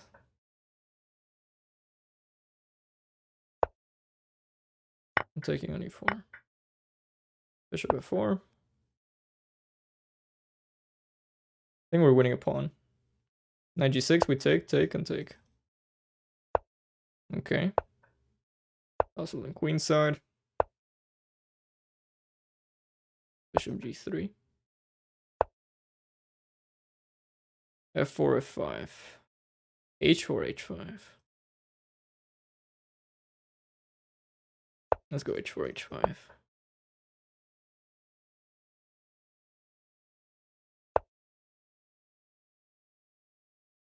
Takes, I take, take. And I open the H file, sorry. And my knight gets a little bit active on E4. So let's take on E4. It is opposite colored bishops, which I have to watch out for. But I'm definitely a little bit more active. Wow, okay. Let's put both of our rooks. I did say that the H file opened up, which, I mean, it remains as an advantage, even if I'm not occupying the H file. Wow. Okay. Let's take. Let's play rook d7. And double on the 7th rank. Maybe it was better to start with the other rook. This is also good. Okay, let's keep going. Let's keep going with those nice wins. Okay, we're playing against the GM. That's Berserk. Oh, actually, I was assuming... Okay, there we go. I was assuming that they were gonna Berserk back. Let's play the Rasolimo. Bishop d7. Takes. Out of 6. Castles. Quite sure this is not the right way of playing. But it can't be that bad, can it? Knight b7. 6 b5. b4 taking on e4 is a threat. Should be 7 anticipating knight c6. Rook c8. Further anticipating knight c6. b4. I'm tempted to play a5, but that does weaken b5 quite a bit. Okay, you lose some, you win some. Knight e5, kind of threatening knight c4, knight c4. The threat. Let's take, play knight d7. Putting pressure on d4. I mean, liberating the action of the bishop. Could go queen c8. Can also go bishop a6. This is not going to be the best diagonal for that bishop either way. Let's go knight e5. Knight d3 is a threat. Pretty big threat, I must say. Okay, knight d3. What? This is... Oh! Didn't see this. Okay, let's take. Let's play bishop a6. Yeah, this is why GMs are GMs.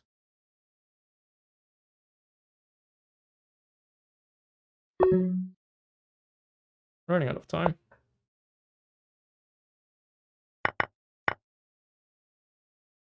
Let's take here. Knight c4. Queen b8. 6.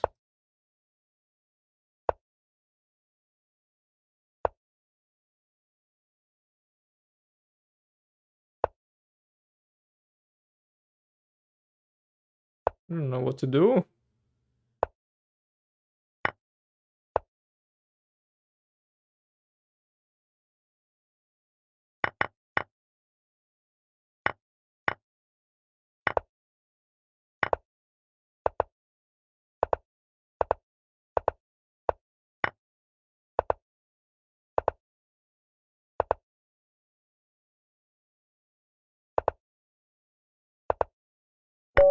Ah! We tried. It was a good fight. We misplayed the opening and we didn't recover from it. I mean, more or less. What can I say? Like, when you're playing Blitz games, is it really instructive? Let alone berserking.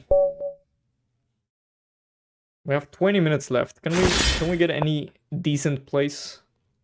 Top 20 at least. I think we have what it takes. But I've been managing my time extremely badly. Extremely poorly. Okay, knight f6 we get again, knight f3. We're gonna learn from our mistakes. We're gonna h3. Bishop f4 for... Well, was it a mistake, actually? Because technically, we... Okay, let's go bishop f4 first. Feels like the right way. Queen b6 I'm expecting. And then 95.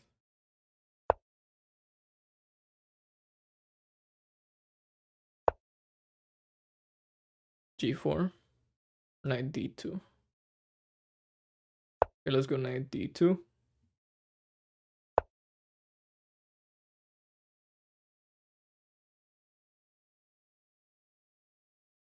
Whoa, I berserked. Keep forgetting.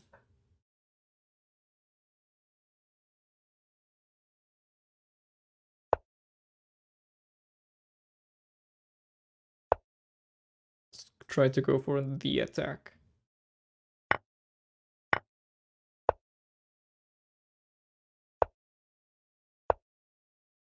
Okay.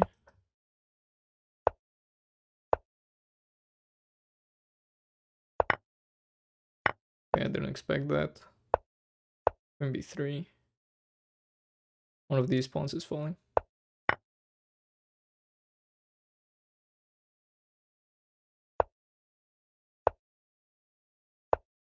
Not sure why my opponent went for that. A4, A5. Takes. A5. D4. Rook C2. 95. Rook C6. Knight C4. We're winning. We're winning. Let's go. But it's too early to celebrate.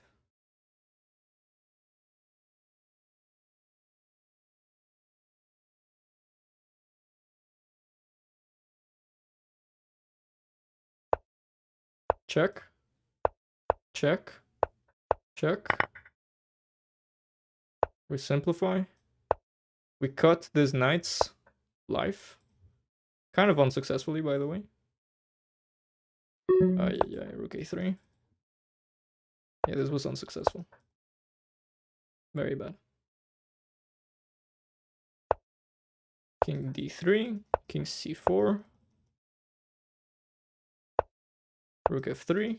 We bother them over here. Oi, let's not do that.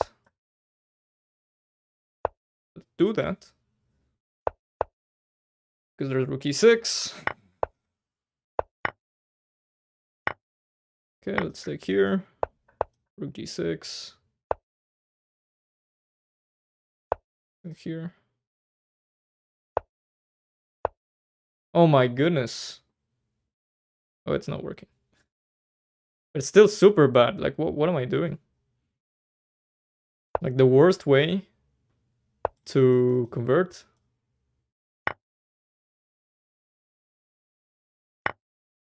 Wait a second. What am I doing?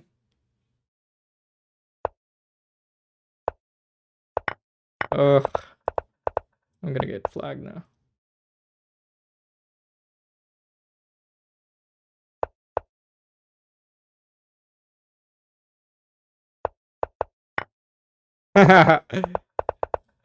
No!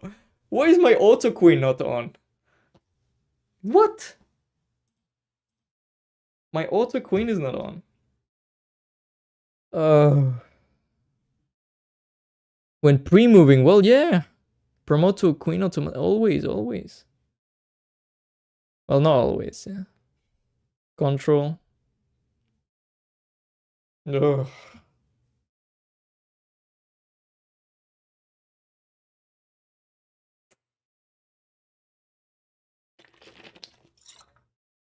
Those are the type of games where you're so when you're winning several games in a row, you get something known as a streak, of course. So yeah, getting a draw stops your streak, which is not good. Let's go bishop d4, getting rid of that light square to bishop for good. Let's go a5, knight e6, one of the main lines. We got a good position last time. Let's go knight d7, followed by e5. We can further prepare it with rook e8 if necessary. Let's go e5. They go d5, okay. So now that they've gone d5,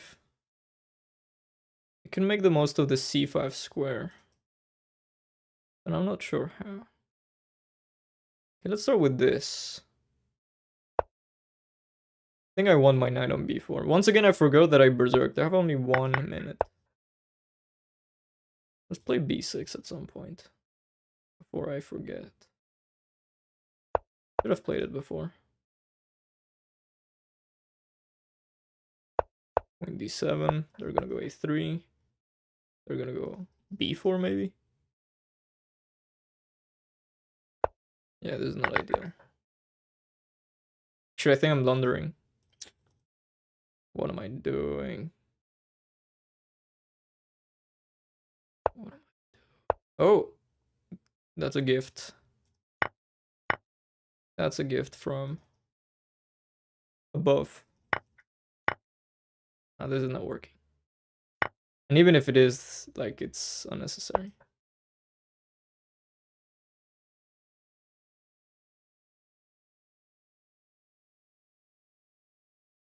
So now I'm back in the game. I think knight b5 was just it's game over.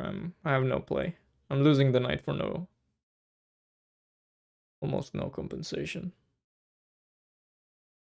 But now that I get to take some material, yeah, pretty happy. Bishop c6. I could technically continue taking, but okay, that's just making it interesting rather than objectively the best move. For this, I take on b4 and I'm up. I'm up quite a bit. You go c6. And now I'm gonna go knight f6, hitting the bishop. After bishop takes, I have rook c8.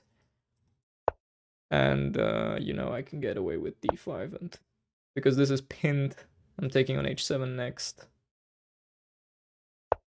So yeah, good.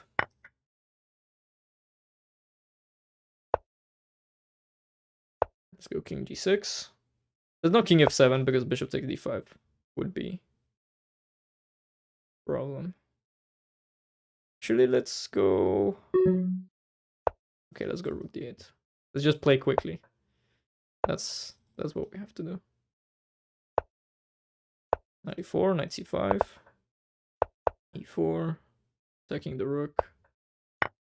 I was about to say, easy to miss. b5, b4.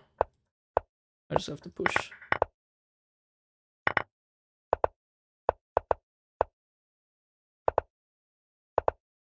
Oh my goodness, what is wrong with me? What is wrong with me? That's insane. That's the most insane way of playing.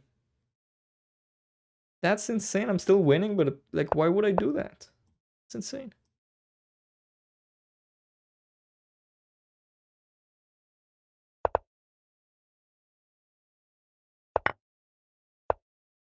Okay, there we go.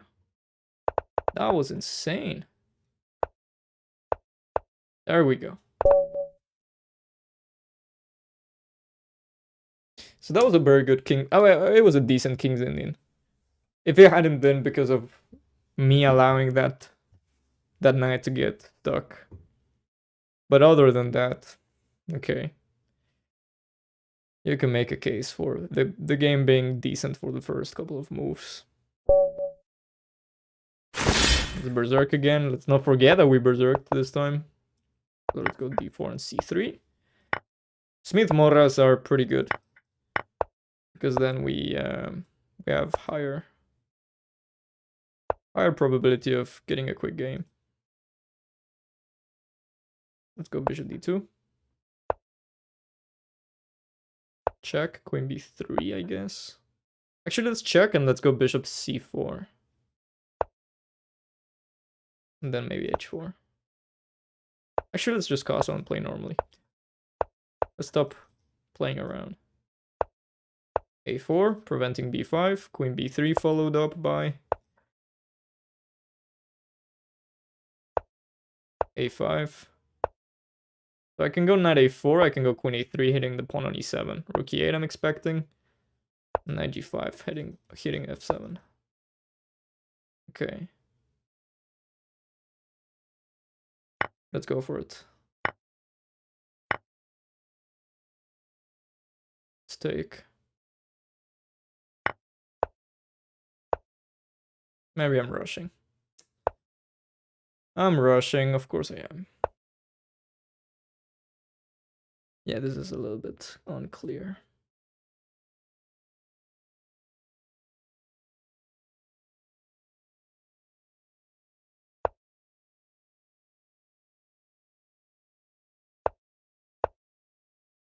Okay. All of a sudden I gain some material back. Still down a piece. But at least I get a rook e7.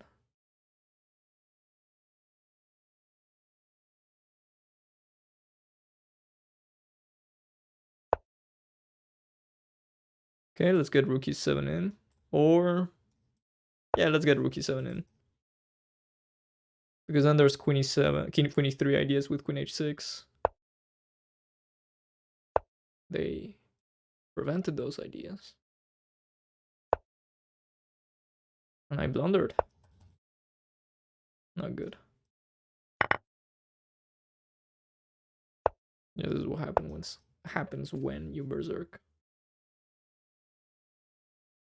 This is why I wasn't berserking for the first portion of this. 25, no, h4. 25. h5, queen e4. Takes. f4. I'm not gonna get there. Check. Queen d4. Queen h8. 5. Miracle draw? Seems like it.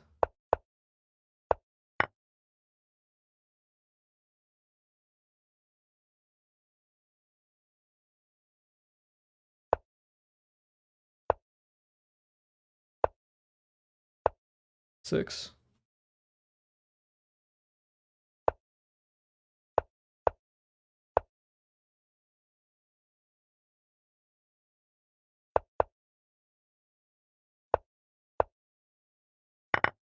Yeah, we're not in time.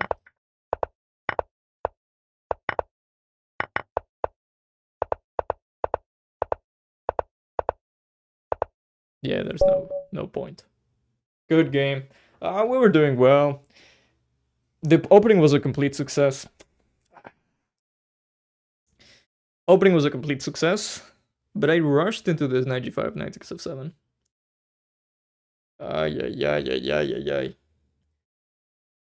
Ay, ay, ay.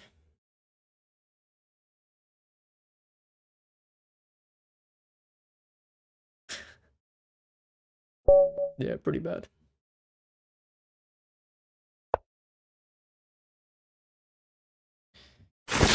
It's berserk, given that we have no choice. Go d6. I've been playing this one d6 defense. Once again, I like saying it over and over. I guess it's kind of part of giving back to the community. But Leon Levaich, a very strong Croatian grandmaster, released the Chessable course on precisely that. That's why.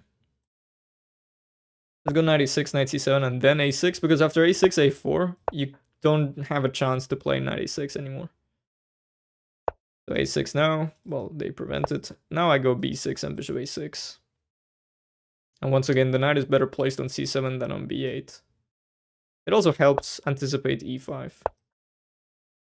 So now I go bishop a6, takes. I get the b4 score for my knight.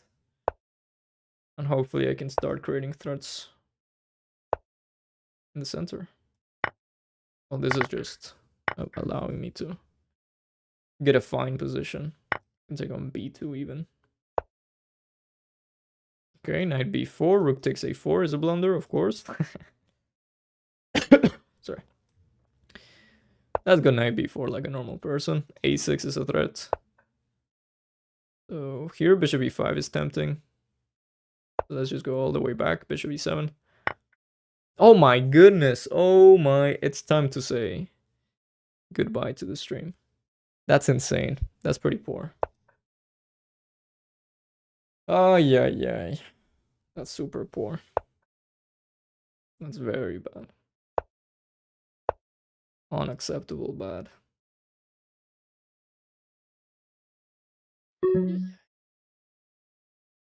That's insane. That's insane.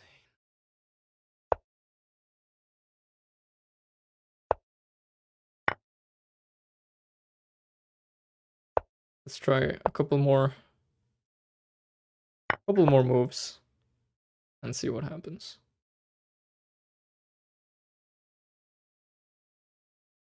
Maybe we can complicate things.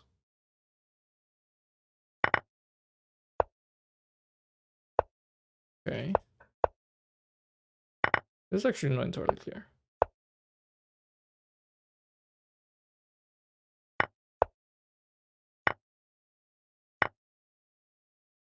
Yeah, this is pretty good, given that I was absolutely losing.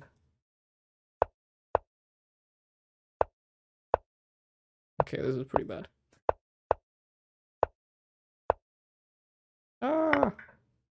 Okay. Good game. I just completely missed that. I mean, it's a good sign of me not playing anymore. Let's just finish the 3 minutes to kind of call it a day. Everyone's berserking now. Nothing's chess anymore. Let's play knight c3. Play e5. Play knight e2.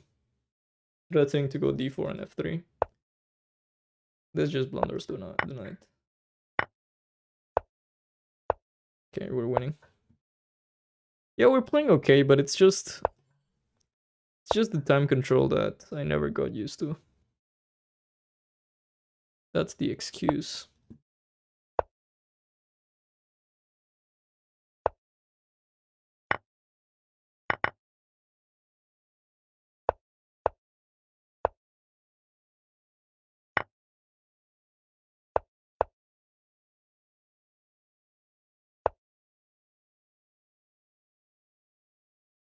Yeah, this is very risky, but I think it's working.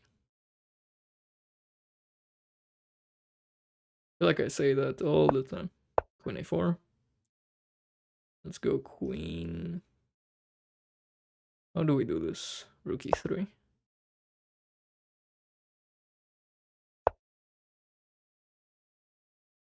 Queen b3, a3.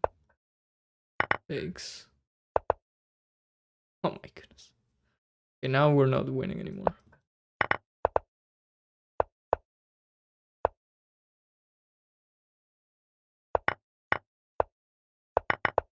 Wow, I really tried hard to lose this game.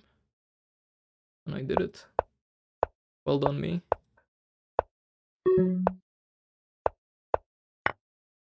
He knew I was gonna blunder that as well. Goodness gracious.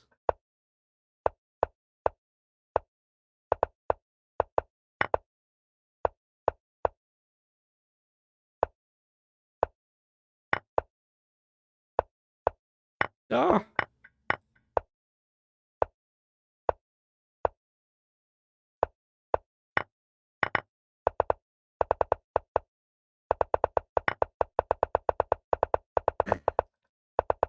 Okay. Goodness gracious. Ay. Oof.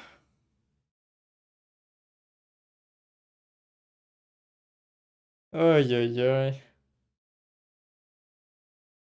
Yeah.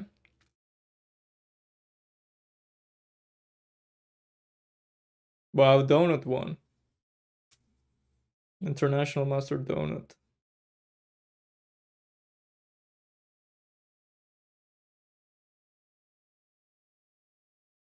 Donut, say something, please. Everyone is reading the chat.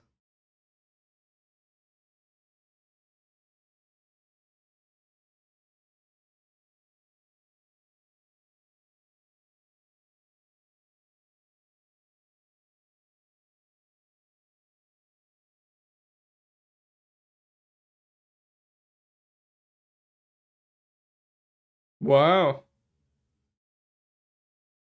Didn't lose any single game.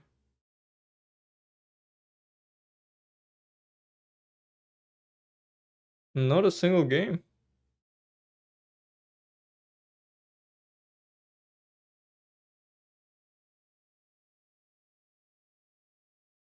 People are accusing him on the chat. Interesting.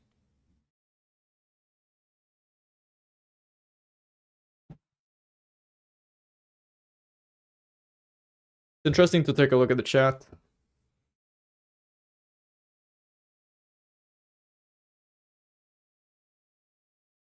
Bordnik.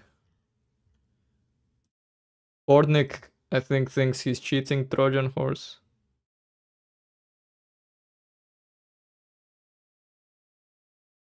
Who is Trojan horse?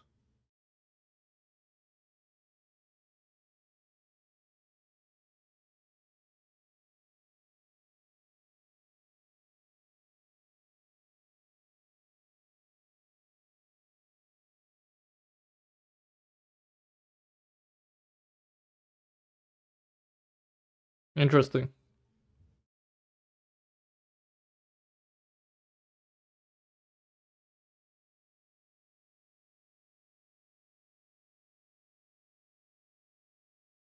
You changed the live streaming from morning to night, sir?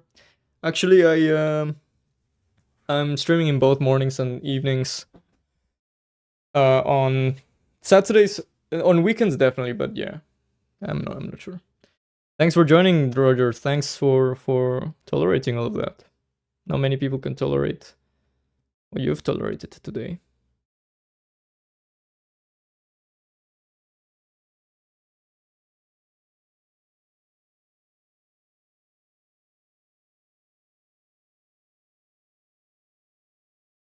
But yeah, that guy Donut is, yeah.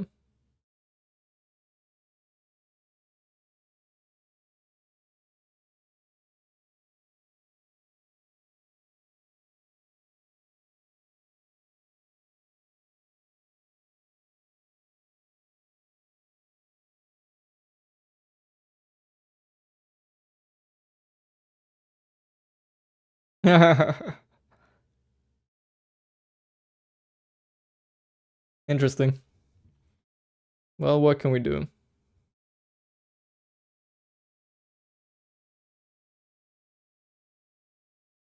Okay, I think we're gonna leave it here. Seems like a good place to stop. Been how many hours? 2 hours, yeah. A little bit more than 2 hours. Unless anyone has an idea. But overall, I guess we performed pretty poorly.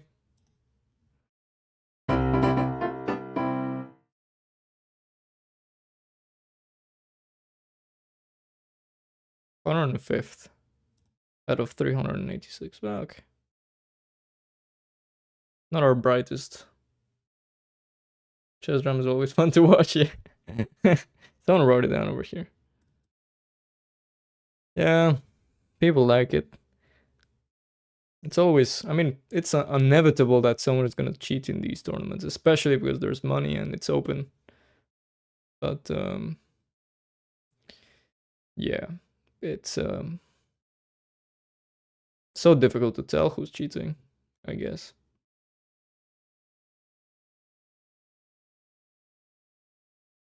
I don't know. I don't get in those. It's just online chess. Online chess is online chess. Okay. I'm gonna play some rapid. I'm left off kind of like feeling dirty. I want to play something.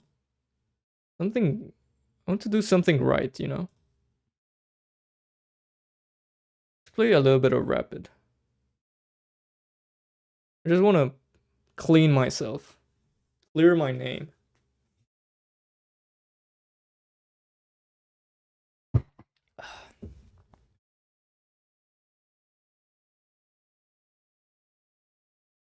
I want to clear my name. Who is International Master Donut? I'm not sure. Anonymous. It could be literally anyone. If we investigate, we're probably gonna find.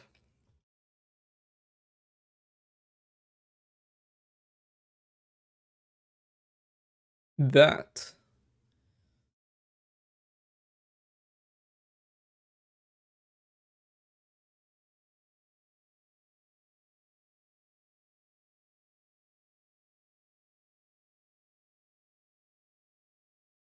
I'm not sure. Not sure. Joined semi recently.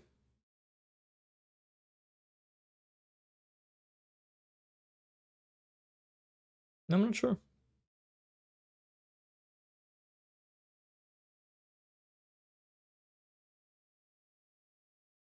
I'm not very helpful here.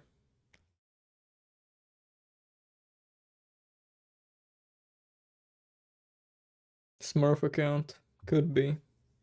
Could be a GM, but I don't know. No one knows. Okay. Let's play 1e4. Let's try to get to the very top. That's the only reason why I'm berserking. To the very top. We're going to play rapid. We have 5 minutes now, which is a much more reasonable time control to explain thoughts and learning chess, which is what we're doing here. That's why sometimes I debate whether I should play Blitz online. But in any way, like a little bit of fun is not going to kill us. So I'm going to go knight f3. Black has several responses here. Against each one of them, I'm going to go for the Smith-Morra, which is pawn to d4. After c takes d4, which is the normal response, because technically d5 is a threat. I'm not gonna take back. I'm gonna offer another pawn, and you're gonna say, "Why are you doing that, David?" Because after knight takes e3, you're right. I did lose a pawn, but when you take a look at the position, it's not simple at all. I was gonna say not nearly as simple at all, but that seems a little bit difficult to understand, and I don't think it's grammatically correct. Anyhow, it's not simple at all because I get development, and that's what everything's gonna revolve around now. Now, if I'm not mistaken, normally black plays d6 or develops the knight to e7 and then to g6, because if they develop to f6, I believe e5 starts bothering black. After knight g4, I think there's bishop f4. d5. I didn't see this move. E takes f6, d takes c4. Queen e2, queen d3. Fair enough. Fair enough. Well, okay, I guess we're going to be down a pawn in some sort of French. Alexander Klebovich. How do you know? That can't be confirmed. Alexander Klebovich. What is their FIDE? Now we can go queen e2.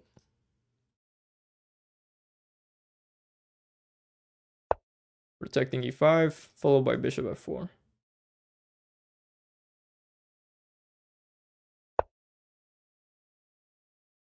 So let's go h4, h5. Not only h4, h5, but after castles, now I've enabled the Greek gift thanks to having this hook. This hook with the h4 pawn. As a result of that, my opponent goes h6. Pretty clever. I'm gonna go bishop f4. And we get this position. It's okay, it's playable. I am down a pawn. And it seems like black is playing pretty accurately.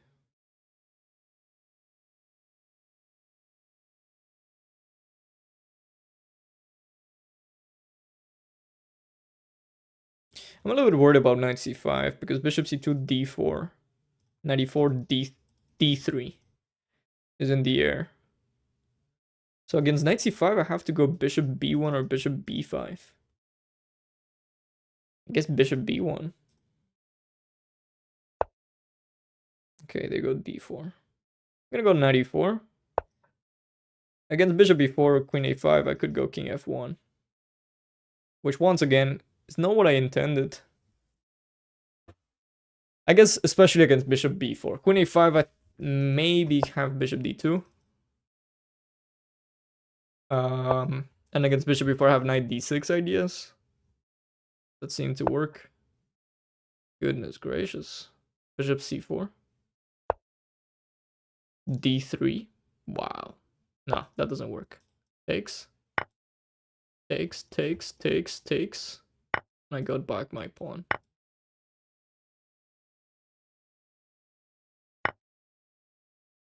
Although after bishop a6, it is a little bit annoying. Huh. Pretty annoying. Don't seem to be getting my counterplay in this game. Castle short side. Rook takes c6, bishop b7, rook c7. Okay, bishop b7. That's something. That is something. We're getting somewhere, I guess. Okay, I'm gonna take on e2 now that bishop a6 is a worse version than before, given that I've played rook ac1 already. Castle short side I'm expecting. To which I think I can just play rook hd1 or maybe... Yeah, rook hd1 seems pretty reasonable. I'm expecting knight b6, knight d5 at some point. As soon as black plays knight b6 though, I can play knight c5. Because there are two pieces guarding that square, obviously. And there are two pieces supporting that square from white's side. That's the explanation. I must not neglect this pawn. It's very easy to forget that this is hanging. Of course, knight d4 is a very bad example because it's not only blundering the pawn on h4, but it's also blundering the pawn on e5. So this knight is actually performing several essential duties. Just to put it in that way. I'm gonna have to step back to e1. If I step up, knight b6, knight d5 seems pretty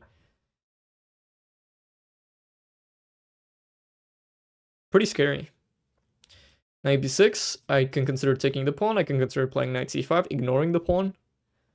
Because after taking the pawn, I think there's bishop b7. But there's rook c7. It has to be calculated. The rook fb8 played by black. So now I don't have many options. I think I either push or, I don't know, rook c2, but rook c2 falls into bishop d3, so. Maybe I could have counterattacked, actually. Bishop takes h6 is in the air. Wait a second, I could have played bishop takes h6. Oh. Okay, let's not panic here. Could have... That's over. The moment is gone. I have rook takes c6 here. After bishop e7, there's rook c7. But that seems a little bit unlikely it works. It shouldn't work. Bishop takes h6 on the other hand, knight takes e5. And once again, that doesn't seem incredible. I should have gone bishop takes h6 before. Okay, let's go bishop f4. The idea is to hit the knight. If knight b6, there's knight d4 maybe. And if rook d5, knight c3 ideas maybe once again. Ah, but once again I'm blundering. I'm blundering this. Now if I go king f1, there's a discovered check. Ay. I've played this very poorly. Okay, I have to go back. And now... I mean, it's not the end of the game. Not the end of the world. Knight takes e5. Could take and play f3. I can play knight d4. I think knight d4 is the lesser evil. Although there is rook b4. But then knight c5. Let's play that. Oh, but I'm blundering knight d3 sometimes. Oh my goodness, I have no idea. I have no control over this game. Knight takes c6 or a4. A4 blunders, seems. Let's take. Takes. It simplifies the position a little bit. My rook is active towards the end of that line. Doesn't seem that bad. But overall, this has been a very unstable game.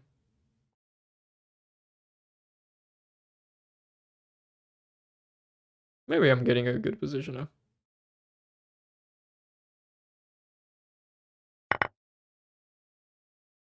Actually, rook takes a2 is not possible. What am I talking about? Okay. Rook c5 is possible.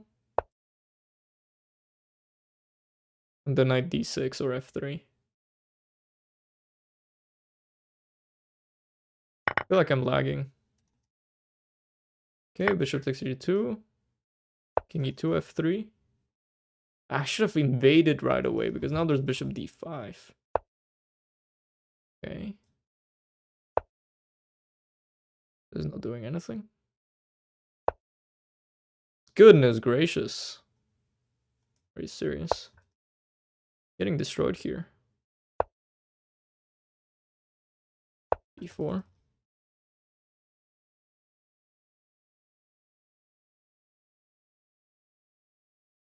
Getting destroyed all over the place.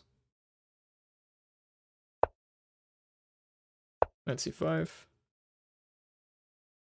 I'm gonna try to go h5 at some point.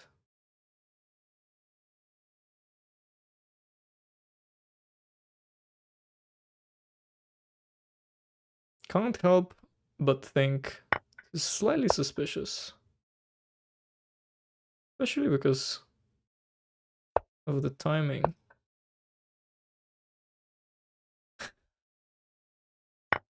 Goodness gracious. Check. Here. Now I'm winning. Because of knight f8, knight g6, and rook f8 mate. What a weird game. How am I winning? How did that happen? What that?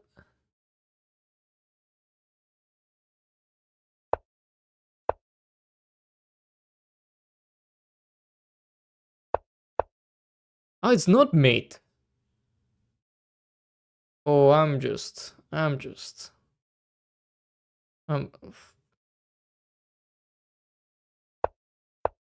I am officially.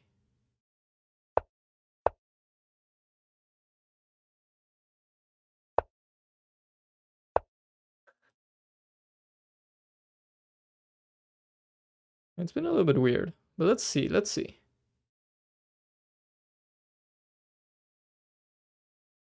By the way, Polat, Polatki something. Give me a second. I'm just discovering stuff here. Very weird.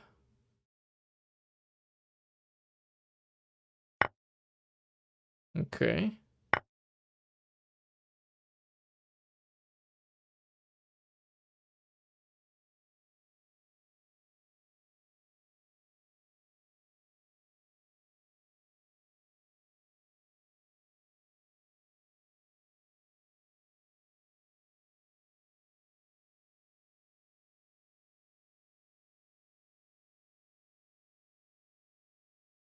Hmm.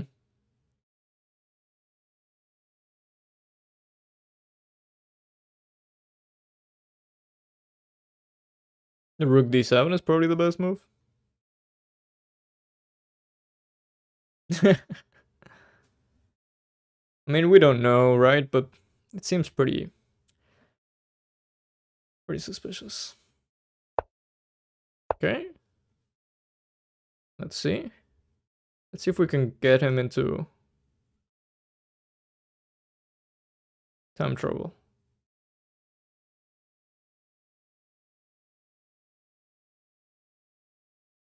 20 seconds to do so.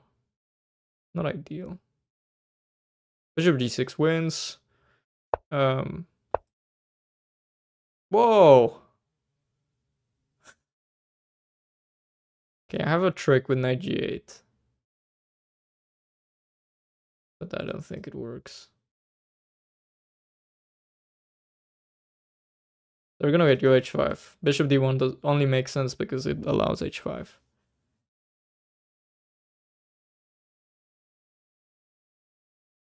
They're taking their time with it. Okay. Never mind. Now we're getting into time trouble here.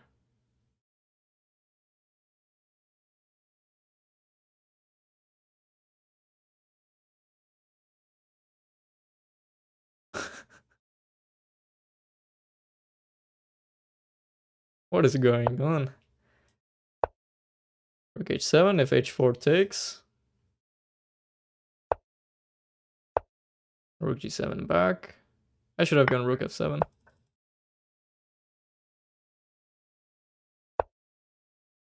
Okay, rook h7. Okay. Takes. Interesting.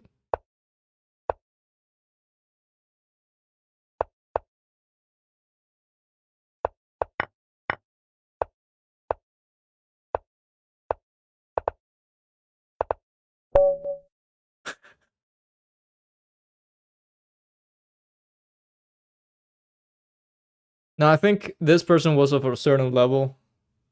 But in the I think we got to see the real person behind around here. And to this point, I mean, it's such a winning position that I guess it's easy. I should have tested it better. I didn't do a very good job at testing it.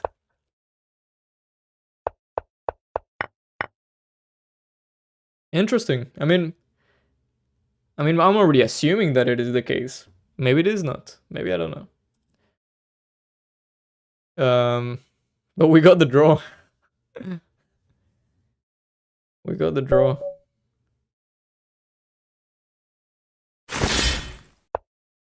Okay, pawn to d4. Let's play knight to f6 followed by d6. This is what we've been testing in this stream. Going for this setup, which could convert itself, could transpose, I should say, into several things. One of which is the King's Indian defense, which is happening right now. White goes for the f3 setup, which is designed to prevent black from getting rid of the light squared bishop with bishop g4. But luckily for us, or, I mean, it's absolutely fine for black. I'm gonna go a5, followed by knight a6. So this is known as the same-ish. And yeah, there were several ways of playing it the same-ish, like c5, for instance. But I go a5, followed by knight a6, and I want to prepare e5. c5 is such an important square in these positions because if you get to occupy it as black, well, yeah, you don't have any problems.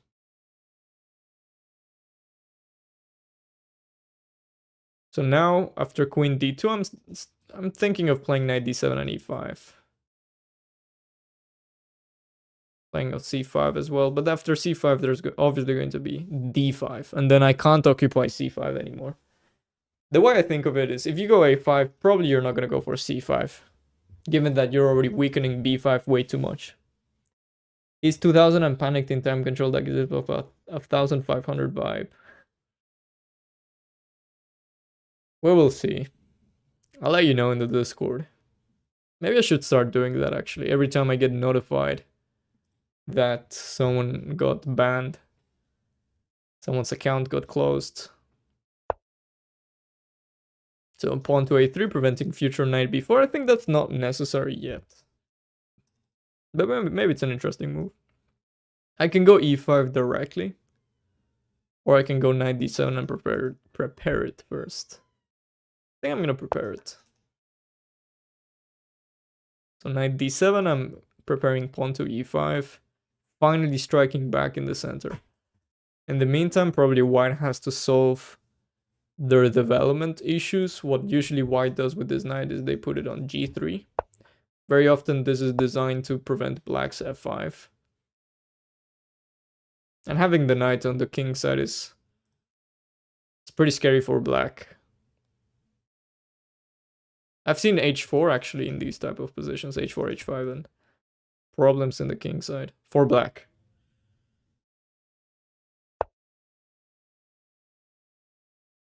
So pawn to d5 makes sense. Now I wanted to put a knight on c5, threatening knight b3. Not sure which one. I'm gonna put the one on the a file. So I can play a4. Okay, knight c1 makes sense. It feels like now we're getting f5 pretty nicely. What is the threat? Not sure yet. I think takes, and knight f6. Well, actually takes, and queen h4 has to be calculated as well. Maybe I could have tucked in the move a4 in between. Now with rook b1, what white's intentions are quite obvious. They want to go one. They want to go b2 to b4. So I'm gonna play a4. Locking in. Blocking the structure. Fixating the structure is the right term. Or maybe I should have taken first, but either way, a4 can't be a bad move. We keep the tension. White goes for b4 either way, which I'm surprised. I'm gonna open up the a file. I'm gonna take en passant. Now a3 is hanging. I'm not sure. Not sure if this was the best. So I could take on a3 and essentially win a pawn. I could take on e4 first. Maybe that's a better version. I have lots of choice. Huh. If I take on e4, takes, white gets to blockade on e4. So I don't see why I should allow that. But at the same time, if I take on a3, something similar is happening. Takes. It's not entirely obvious. We're doing extremely well. But okay, let's take the pawn for now. Let's not get too perfectionist. Of course, we're going to lose some things. We can't have everything in life. So we're gonna get our structure slightly damaged. But on the other hand, we have now a dark squared bishop that our opponent doesn't have. And the dark squares happen to be pretty weak. Not only that, but the rook takes c3 is very often a positional sacrifice. For example, rook takes e3, queen takes e3, f takes e4, queen h4. I sacrifice the exchange, I win a pawn, and I get the potential of opening up the dark squared bishop. I guess that's why my opponent got a little bit scared and played knight b5. Well, I mean, it also attacks my knight. My rook, sorry. F takes e4, knight takes e3, e takes f3. That seems pretty crazy. Maybe it works. I think it's a little bit unnecessary, though. So I'm gonna play rook a6. I'm expecting now bishop d3. Expecting now bishop d3, and the reason why I do that is because I think if bishop e2 I take, and there's queen h4. So bishop d3 makes sense. Now I was wondering if I could go c6. Probably white is going to play knight c3. Not entirely clear. Actually, I'm gonna take on e4. If f takes e4, white can forget about castling short side, which is good. Bishop takes e4 is the most natural way. And I was planning to play bishop f5, given that this is not my star bishop, like my MVP, my most valuable piece. And of course, technically, the most valuable piece is the queen now, because it's the strongest. But you guys get what I mean.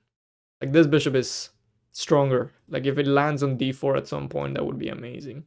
This is the bishop that black has that white doesn't have. So when you think about it in that way, it's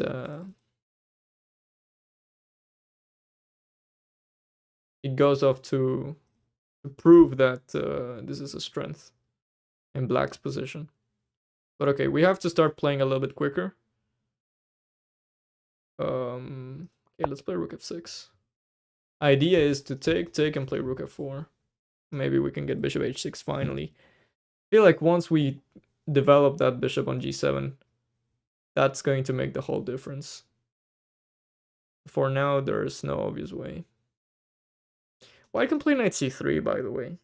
And maybe I shouldn't have allowed that. Okay, now I'm fine. Now, queen a5 seems a little bit slow. Knight c3 I was a little bit worried about, because after bishop takes e4, of course, white is going to take it with the piece now.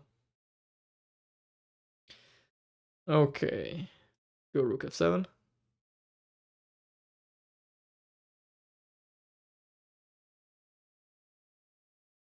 Not obvious which rook I should play, actually.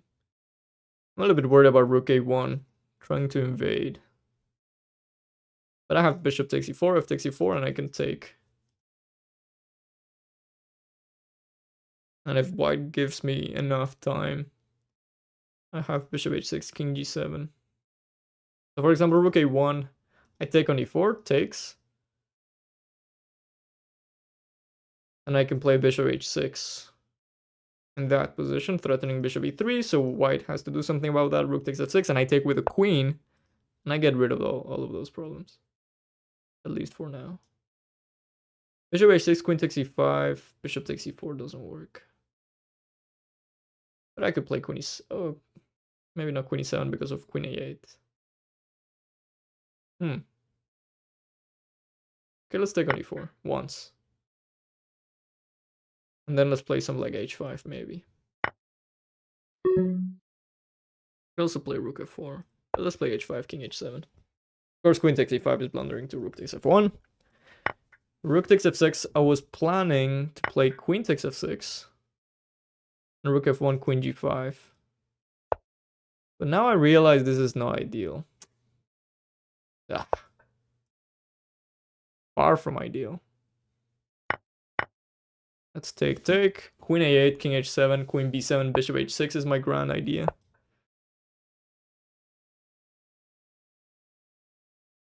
Let's go king h7. Bishop h6.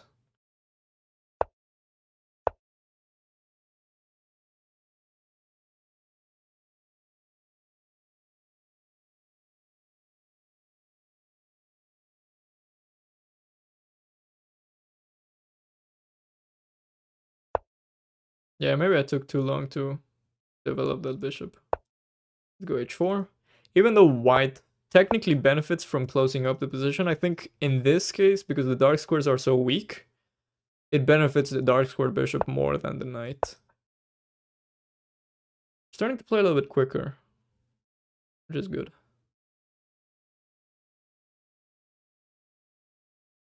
White has to put back the knight at some point. I'm guessing. I'm gonna put my king far away. I'm gonna play queen f6. And now I'm planning to play bishop e3 and mate, essentially. Pretty much.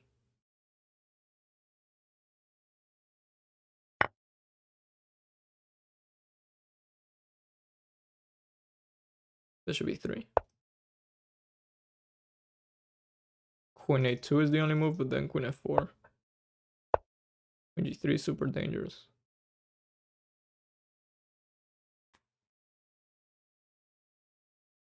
Queen g3, queen fg1. Yeah, this is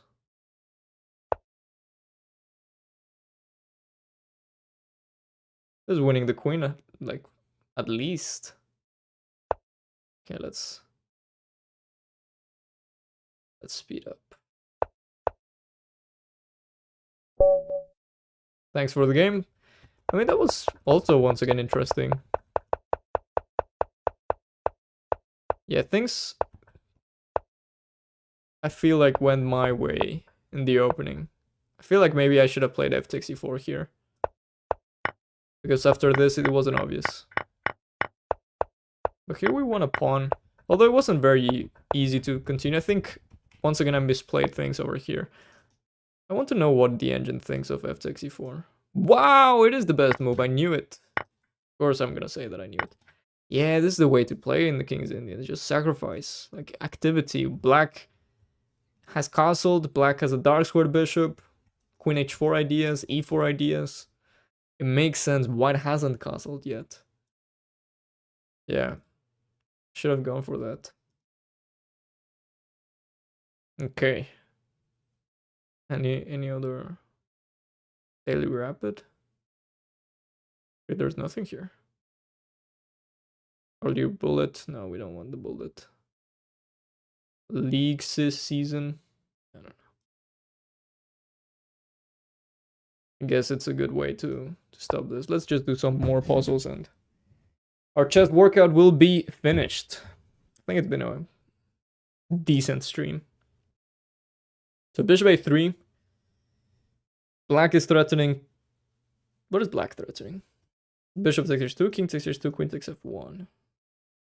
And we're winning. But there's rook takes c7 and then queen takes f7 is a problem. We have to address that.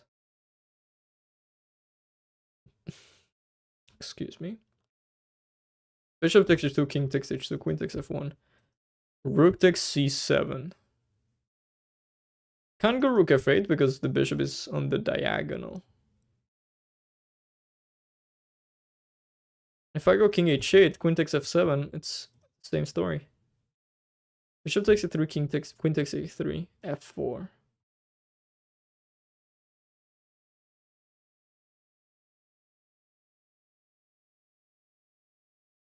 Rook takes e3. No. Bishop takes h2 again.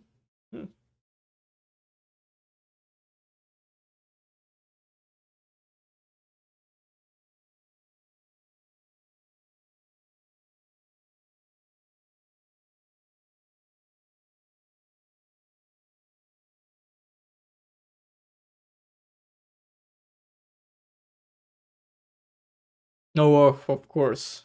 Rook e6. Bishop takes h2. Queen takes f1. Rook e6 threatening rook h6. So not only stopping queen takes f7. And not only making... Well, I mean, we have to make sure that there's nothing in the back rank. Because rook e6 does momentarily weaken the back rank. There we go. Of course, there's nothing else. Like, queen takes f7 is coming. And if you allow that to happen, even with king h8, it's game over. And you're not in time to get your queen into protection. Rook e6. If the rook was still on b7, it wouldn't be possible, or it would be a little bit more difficult to make this move. You would have to make sure you're not getting mated with rook b8. Next puzzle. Okay, knight f4 is the first candidate move, threatening queen g2, and if bishop f1. If bishop f1. Unclear. There's also knight h4 with the same idea, but in this case, it has an additional advantage, and the advantage is that you're also overwhelming. There are many ways of calling this in chess, actually. You're overworking the knight on f3. So, for example, knight h4, bishop f1, knight takes f3, queen takes f3, queen h2 is mate. So it's not h4. I don't see any defense. There's no way to stop both queen g2 and knight takes f3 ideas. And for example, after knight h4, if knight takes h4, there's queen h2, queen takes f2 mate. Which is ultimately what the engine chooses to defend with. Okay, rook takes d5. Once again, we have some sort of attack on the king side. We have a lot of pressure on f3. We have 3 pieces. White only has 2. And not only that, but there seems to be some sort of x-ray going on along the 5th rank. Not even a file. Normally x-rays are in files. This is some sort of pin, or... I mean, it is a pin for now.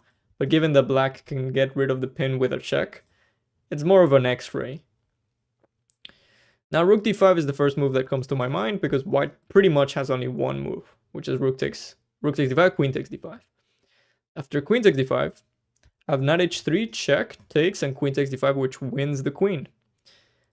Question, is that enough? Rook takes d5, queen takes d5, knight h3 does win the queen, but on the other hand, after g takes h3, queen takes d5, h takes g4, we gave up a couple of pieces, but it's still winning for black. I feel like rook takes d5 is the winning move. Queen takes d5, I'm just gonna explore a little bit longer. Knight takes f3 doesn't work because of bishop takes f3, and white is in time to protect the queen on d5. So we are not winning. When you're playing chess, you would, if you can, try to win. Bad joke. Rook takes d5, queen takes d5, knight h3 is winning. There we go. Next. Queen e5. Rook takes f7 is the first move that comes to my mind. If bishop takes f7, there's queen takes f7, king h8. I'm kind of stuck there. All of a sudden, I'm not sure. I'm not sure, actually. Rook takes f7, bishop takes f7. I'm trying rook takes f7, but queen e1. So I do have to take back with the queen on f7 after rook takes f7 and bishop takes f7. Queen takes f7, king h8. And what is the next move? Knight f3, knight g5. Some backward knight move. Doesn't seem like it. Knight c6, getting back my material. Could be, actually. Wow, we could be that one, and this is beautiful. Knight c6, all of a sudden, there's no way. Wow. Wow, that's pretty remarkable. Knight c6, there's no way for the queen. I don't know, there is a way. What am I smoking? There is a way for the black queen to remain in this diagonal, and that's queen g7. But regardless of that, even then, I think we can take on d8. Rook takes, and queen takes c6, and we won, what, 2 pawns? So we should be winning. So let's take on f7. I don't think I have another candidate move. Although we did discover, by calculating that line, that knight c6 is a key idea. So potentially it could be... Oh, it could be knight c6 right away. And the idea is, of course, if black moves the queen, essentially anywhere, we take on d8 and we're winning. And if bishop takes, we have queen takes f7, king h8, rook h4, but then it's queen g7 again. Never mind. Never mind. Okay, let's take on f7, bishop takes f7, queen takes f7, king h8, knight c6, queen g7, knight takes d8, rook takes d8, queen takes e6. And because we won 2 pawns, that should be winning. Okay, queen g5 instead of queen g7. But I don't think that changes a whole lot. By the way, what I was saying wow about is that, for example, queen d6, queen f6, knight e7 is winning even more. So I was surprised by the fact that it was difficult for black to keep an eye on the f6 square. But then I realized queen g7 exists and queen g5 exists, so... I mean, it continues to be amazing, but not as amazing as it could have been. Now I'm just gonna take on e6, and because of white being extra, having 2 pawns extra, it should be winning. Next one. We're doing well, we're doing well. So we're in an end game. Equal material, actually. The whole difference is in this pawn. So as any other reasonable player should ask themselves, I'm trying to liquidate. Normally in your endgame, on an endgame, sorry, such as this one, the first move that you should calculate is not something like rook d8 or rook d1. It should be what happens if you liquidate, simplify the position. Are you winning after all of those simplifications? So rook takes e4, f takes e4, king f4. I have to guard, stop this passed pawn from promoting. Black is going to do the same with my pawn. King takes e4, king takes b4, king f4, king c4, king g5, king d5, king h6, king e4. We take. We should be winning. So I'm not sure where the trouble with this one is. King f4. So king d5 maybe makes it slightly trickier. But we're still kind of in the same, within the same ideas. So we can go b5. I don't think that changes a whole lot. It is better for black to be further away. So the further away your pawn, the better, because the more time black takes to take that pawn. So ideally, you want to advance it. Knowing that your pawn is going to disappear, you don't want to advance it. But in this case, after b5, what is black going to do? King c5, king takes e4, king takes b5, king f4, king c5, king g5, king d6, king h6, king e5, king takes h7 is winning. The b5, h6 is the only line with independent value.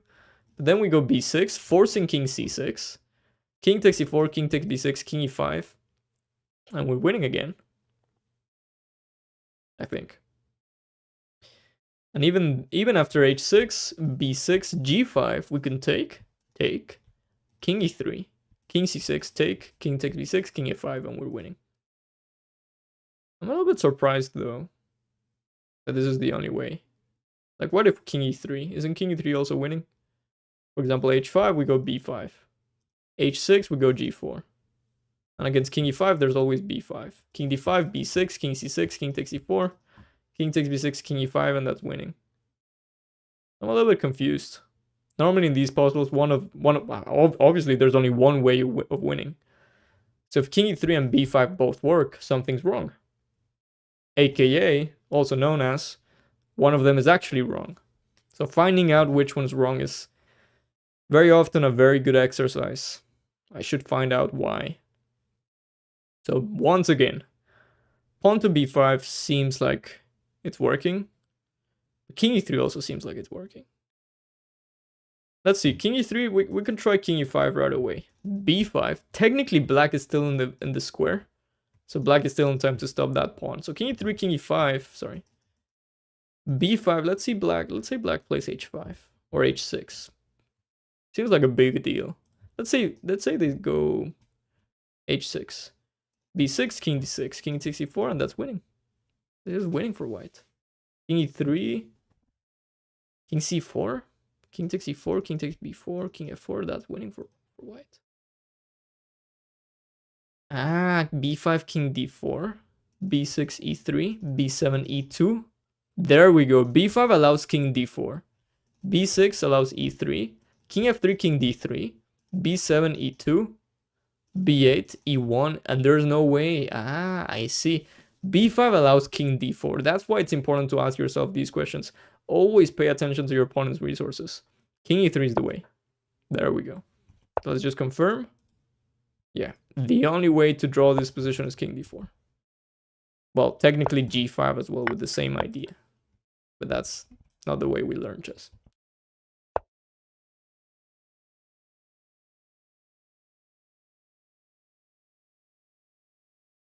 Okay. Let's see what time it is. Wow, almost 11. A couple more. We're feeling the strength. It's our turn once again. Bishop e3. It's played, developing the bishop. We have a candidate move. C takes d3. Rook takes h3. Queen h1, I guess. But that's very easily refuted. So I guess those are our candidate moves. For the moment, I don't see any downside to simply taking on d3. It's not as flashy as the other puzzles, by the way. I mean, it's simply winning a pawn, right? If you were to ask me, technically we do have a threat, which is to take on c2. Open d file, queen d1 would be a threat in that case. The threat of the threat.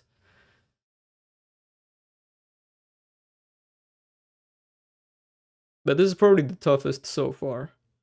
It doesn't seem to be as linear as the other ones. It seems like a more open position. So it's more dynamic. So variations are less forcing, and it's all more dependent on ideas, very specific ideas. But okay, I'm gonna stop talking in this weird way. So rook takes h3, queen takes h3. I have no reasonable continuation. This rook seems a little bit unsafe. If I could play queen h4 check, that would be amazing. But even then, actually, queen f2 or rook f2 is not... It's not the end of the world. So that's why I feel like black should take on d3. C takes d3. If rook d1, just to give white a random decent move, I feel like I have queen e4 targeting these two bishops and I'm winning material. By the way, that's not a threat. C takes d3, queen e4 is not a threat because the rook is on a1. I mean, it has to be c takes d3. I don't see anything else. Okay. White takes back. So now we have two candidate moves. Bishop takes or queen takes or bishop takes. Bishop takes doesn't threaten anything. Queen takes d3 does threaten something, which is queen takes e3. And queen takes c3 to some extent. I am opening lines against my king, but it is check, and I am winning a rook. So that queen takes d3 kind of is my first choice. Let's just take our time to see if there's anything we're missing. It's easy to miss our opponent's move. So for example, queen takes e5 is in the air. That protects both the bishop and queen takes c3. And actually threatens queen c5 check. And it's my opponent's turn to make me miserable. So queen takes e3, queen takes e5. What is our next move?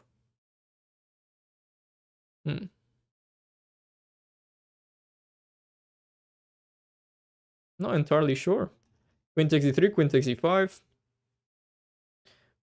There's also queen takes e6 in the air, by the way. Huh.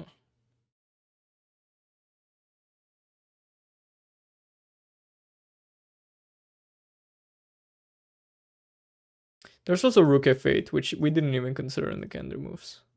Rook f8, the idea is to just occupy the f-file. Queen takes a5 fails to bishop d7 check, losing the queen. So let's not do that. Queen takes d3, queen takes e5.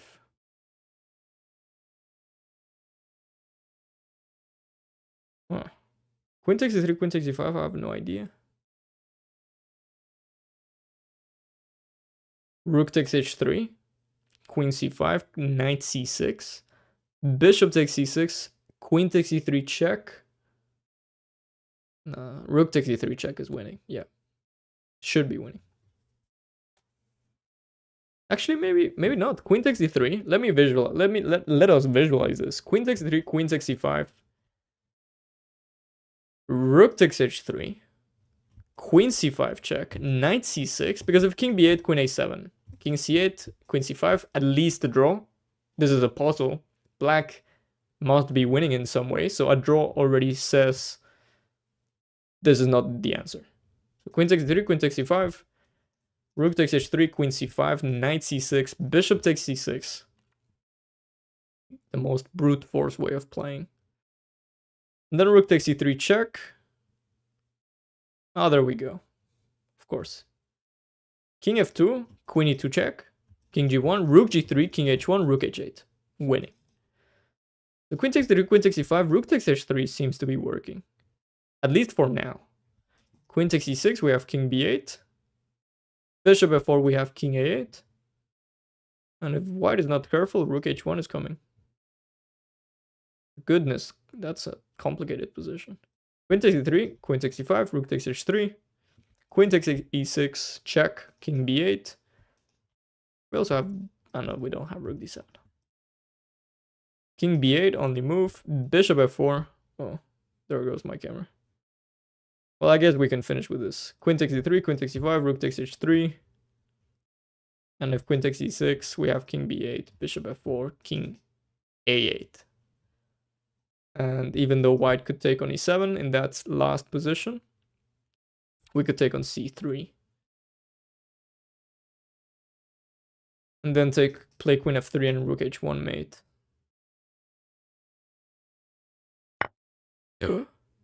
It's not the answer. Okay, let's find out why.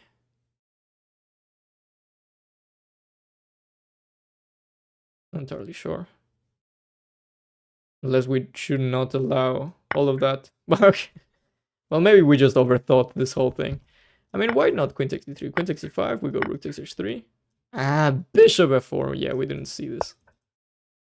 Of course, if white moves the queen away first, all of a sudden queen takes e3 is always a threat, and white loses that important tempo. So putting the queen on e6 is more of a disadvantage for white. And they have to spend another tempo defending it again, but it's too late. Bishop e4 already threatening rook h1, king f2, queen f3 mate. and it's game over. Interesting. So here, bishop f4 directly, and there's no way.